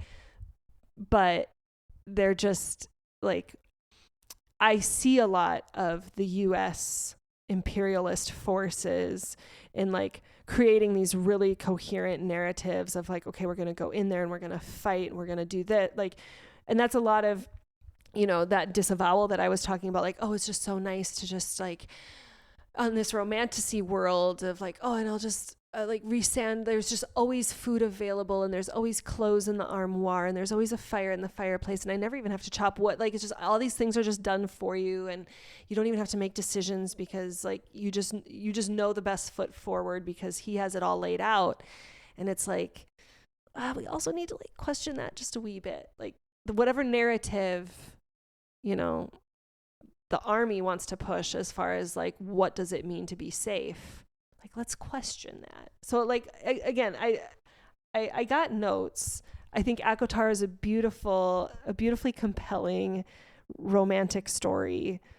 I loved reading it, and it's just interesting trying to overlay it with the world that we live in and be like, okay, it's easier for me to accept when it's, you know, Rhysand and these Illyrian warriors, but then when there's this vigilante doing this, you know, there's like this pull to be like, ooh, well, we should be nonviolent. But then I have a question of like a lot of the people that are like really offended by that level of violence, that are not offended by the violence of what it is to be in the healthcare complex in the United States, and that our tax dollars have been funding genocide in the Middle East now for, forever. And, like, that's come to a head, and people are like, oh, it's complicated. It's complicated. It's like, no, it's actually really not complicated. It is fucking genocide. And I'm really clear on that. And then but then it's like, oh, but like, it feels like it's complicated. And it's like, yeah, like, I don't want to celebrate that anybody's dead. Everybody deserves to be alive and well. I'm sorry. I really do feel for, like, the kids that lost a father and all the people. Like, I can do both. Like, I can be like, this was a man that shouldn't have been killed, and he was in a position of power that he could have refused. That I've refused. Nobody needs to be a CEO in order to put food on the table. Is where my head goes.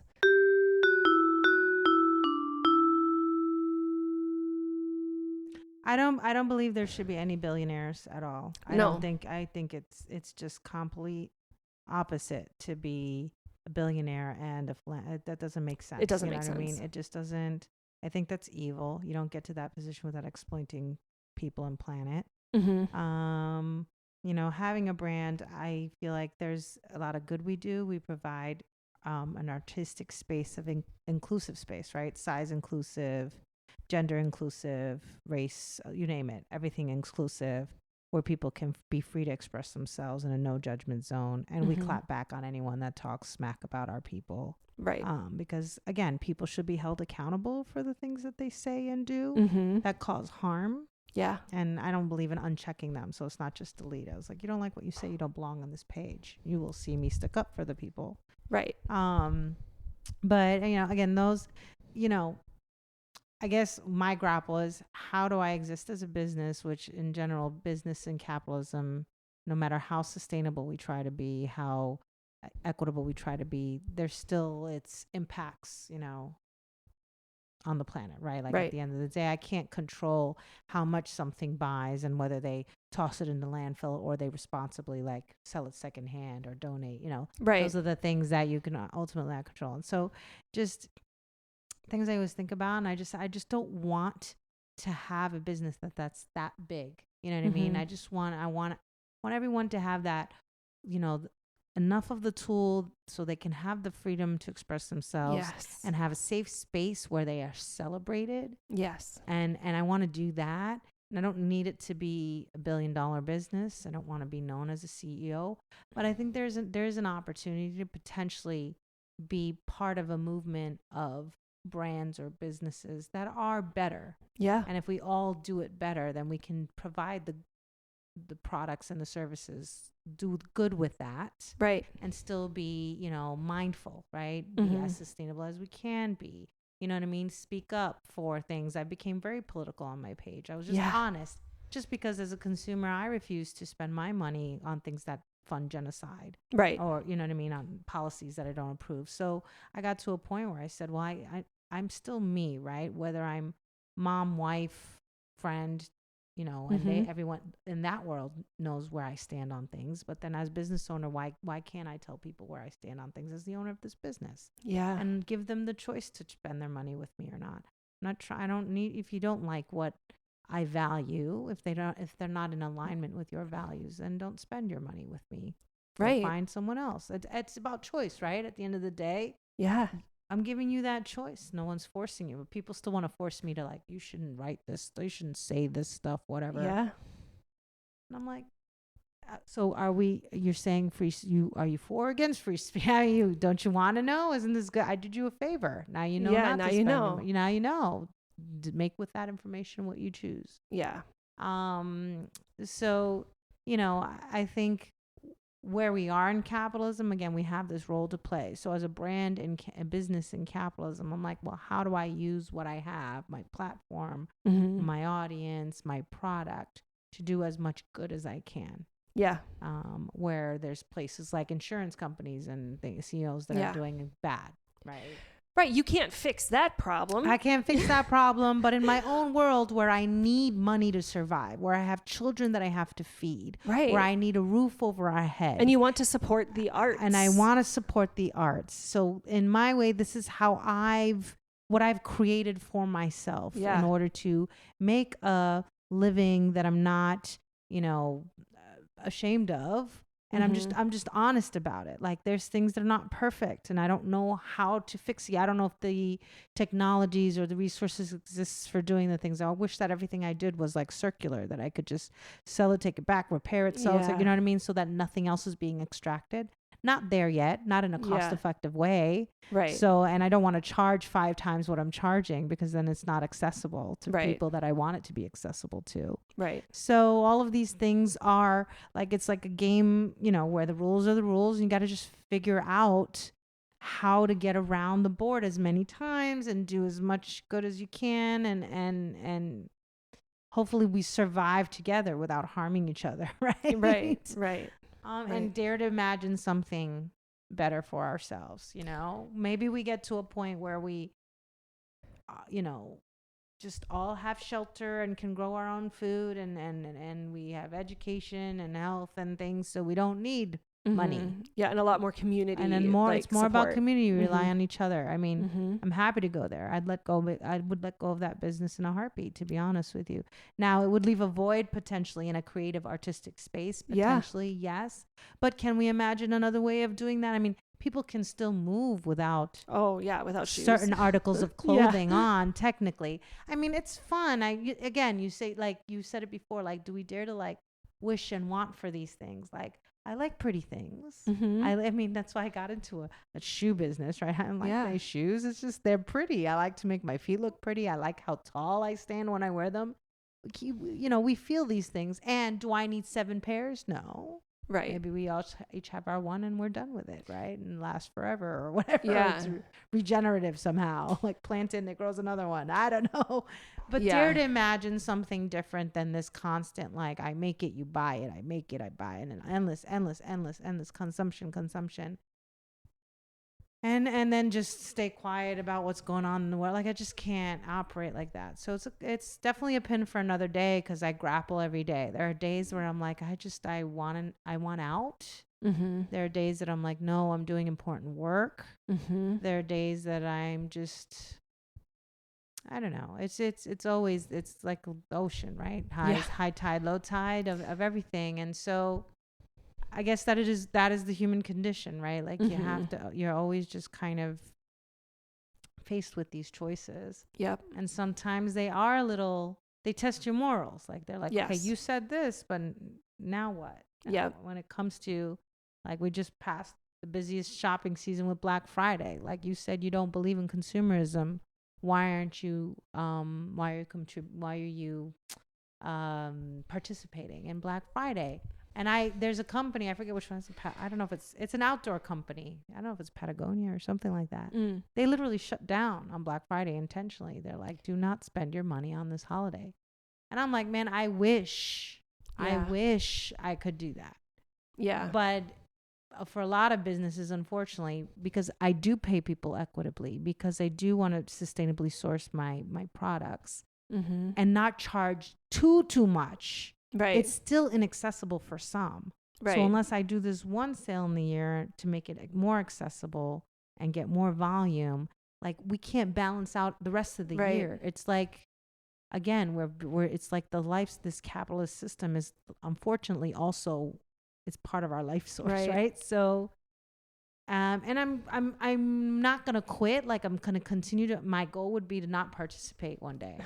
Like, wouldn't that be nice? It would be lovely, right? I'd love to just say, no, we're not doing capitalism today. Yeah. We're done. And and I think there's a future for that. I don't know that I know the answer right now. Yeah. But I know that being conscious of it and being willing to talk about it and be honest about it and just put it out there and say, hey, I do it. This is my intention behind it, but I'm hoping to get more towards this. That I know that eventually, between letting my imagination and then these conversations take like get in their own life force, like, you know, and just kind of take a life of their own. Yeah. And something's got to be better in the future. Yeah. I mean, kind of like reading Feyre, and I'm like, wow, like I'm reading Feyre, and like she shouldn't be raking herself over the coals for this. It's like I hear you talk about yourself in this way, and like your desire and the grappling and the grief, and it's just like, but like I see you so clearly for I hear you say all that, and I'm just like, man, if only every single CEO or person in that position of power within any sort of, whether it's a shoe company or a fucking insurance industry, and is like, I am not the head. I'm working with anybody that I'm in the room with. And I am having the interests of everybody that's impacted by this. Like, who are the people that can't access this, and how can I increase their access? Like, how can I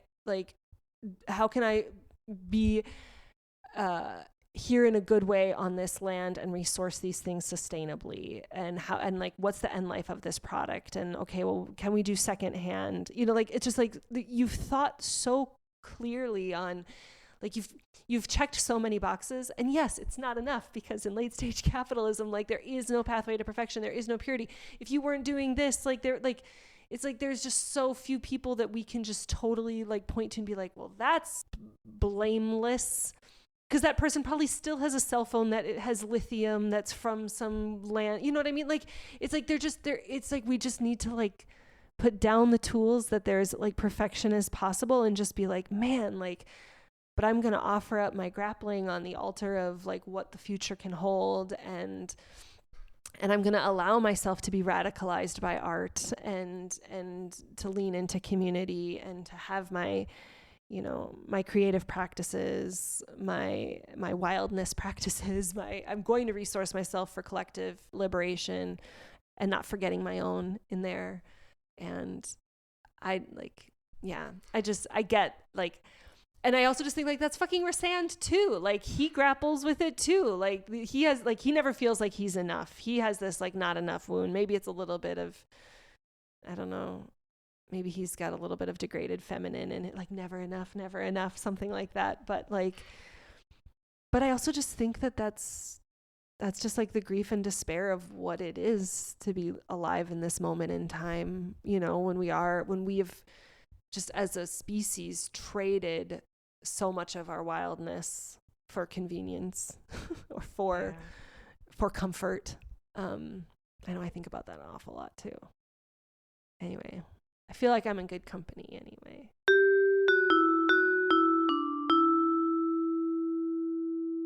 Was there anything we wanted to say about how like Tamlin is like that stepping stone to the next thing? Like I know we talked a little bit earlier about how, like, you know, I was a science teacher for 10 years and I like thought I really loved it, and there's a lot about it that I did love, but then I like got to a point where it was like, oh, I got to get off this boat. Like I don't actually, like, this isn't taking me where I need to go right now. Maybe I can come back to it in some way, but today's not that day.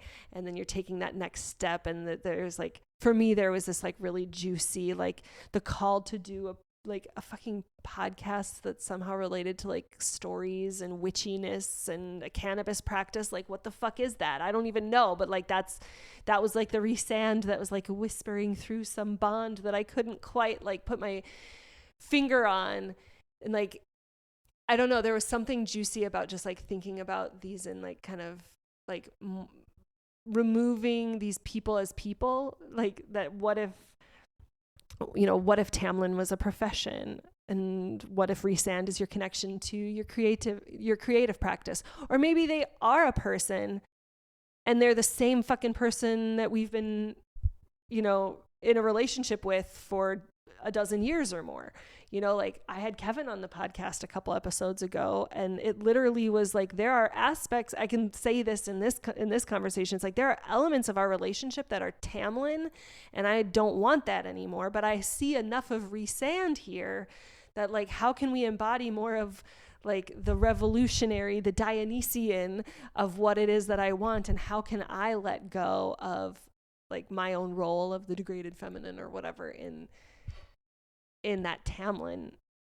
I don't know. I guess I was just curious. I know that was a conversation we had when we were sending voice memos back and forth. And that was the one bit as I was like, are we going to end this conversation? And I just wanted to bring it back to that. If there was anything more you wanted to share about that here. What I got from the whole thing is, and I think this is how it resonated for me. I think Tamlin was absolutely a stepping stone. I think Feyre needed to feel safe first before she could imagine who she really was. You know what I mean? Like, I feel like she was in such a despair. Like, they were just hungry. Like, all she wanted, like you said, was time to paint and just food. You know what I mean? Yeah. And then I think that's for all of us is very relevant. When our basic needs are met, right? Safety, food, shelter. Tamlin was necessary for her to get that basic, like, I just need to be able to eat, and my family need to be to eat, and I need to not be in survival mode. I just want to be able to paint a little bit, that like safety. That, and initially it wasn't so much about creativity. Initially it was more just about being safe enough to be creative. So it was about the safety. He provided, it's about the safety. Like, he will keep me safe from all these outside crap, right? These monsters and beings that I don't know anything about. So I say that all the time. Like, why do you have common petty theft going on a lot around this area, for example? Like, it's not because it's like a fun pastime. I don't generally don't believe that. I don't believe it. Right. People are doing it out of necessity, right? 100%. Like, all of that stuff happens out of necessity. So I think Tamlin was who she needed in that point in her life. Now, once she had that, and she was able to be creative and express herself, and then, you know, kind of have the time to say, who is this human? Who am I? What power do I have? What do I really want now that I don't have to worry about feeding myself and whether I'm going to be alive tomorrow? And then Tamlin is no longer enough. Right? It's kind of like Ariana's Grande, thank you next. Like, one taught me patience, one taught me love. Like, and it's also like, I feel like different relationships. Like, I tend to be a person that can mourn relationships a lot. And I always feel like, well, what did I do wrong for this person to no longer be my friend?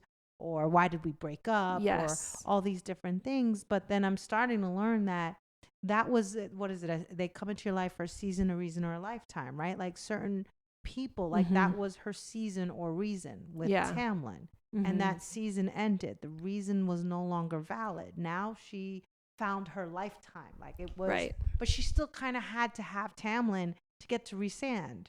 You know what I'm saying? So you cannot say, oh, I wish I could have skipped that part. It's like, it's also like, I wish I could have skipped book 1 to just read book 2. Well, like, she she actually had to love Tamlin in order to break the curse to free Rhysand, right? And oh my God, that was another thing I was just going to say in this, like, just the way that she actually does have to save Rhysand several times kind of flips that the default hetero sadomasochism that Natalie Wynn talks about, and like the power that it's like, he's not like, he's very rarely saving her, and she's like a decent amount of times saving him. I mean, she saved the entire fairy realms in the first book, and then in the second book she has to like, you know, like take him and heal him after he's been shot down by the ash arrows. Like, there definitely are moments where she has to save him too, and I just think like she had to love Tamlin in order to break the curse.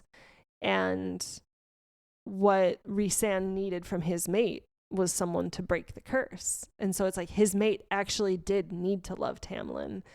You know, that like, even the whole time, like, it was like part of that trajectory. And like, so yeah, to your point, it's like, to look back and be like, why did I have to do that? It's like, well, because that was the way it had to be. Because that was the way it had to be. Sorry, I think I interrupted you though. No, I mean, we got the point across for sure. I think it's also juicy. I mean, yeah. And I think you were saying something too about creativity. And I think like when I say like creativity as a basic need, I there are definitely like times in my life when I would have like not identified as a creative person. Or I remember being asked like, what do you like to create? Or if you were a creative person, and I'd be like, oh, lesson plans, you know, like when my kids were young and I was a teacher, like it was just like, I felt so separate. But now it's just like, I mean, I can just like go for a walk, and if I can like engage with the world in a creative way. I can just think like, okay, I can think like an animist and be like, if this tree is just as enchanted by my presence as I am by it, like that's free, and that's enlivenment, and that's secure attachment with the more than human realm. I can be creative in how I make my meals, or how, you know, maybe like the prayer that I cast as I'm making the meal or as I'm consuming it, that like there's like a way that we can be in the world that has nothing to do with like things that we would have to buy, like paints or musical instruments or things like that. It certainly is those things too, but like I guess maybe when I say creativity, it's almost just like a spiritual connectivity, that it's just like yeah, like to just have your basic needs met and not kind of have any sort of like larger container of creativity, spirituality, awe, something. Yeah, that was, yeah, I guess what I'm thinking of is, you know, like Feyre had meals in the jail, but like she had her basic needs were met, but like she almost broke, and it wasn't until like Rhys sent her music that then like she was like able to be like, okay, you know what I mean? Like, I guess creativity can even just be in that I am going to intentionally enjoy art because art is resourcing me for collective liberation, or it's connecting me to my wildness, or it's guiding the pathway of my liberation. Like it maybe all of those things at the same time. Like, and like that's like what's it all for? So thank you so much for coming on. I'm so excited to re-listen and edit all this, and any final? No, thank you for having me. This is fun. I'm so happy to have you. I'm so glad we have this. This will be fun. This will be fun to just have. All right, here we go.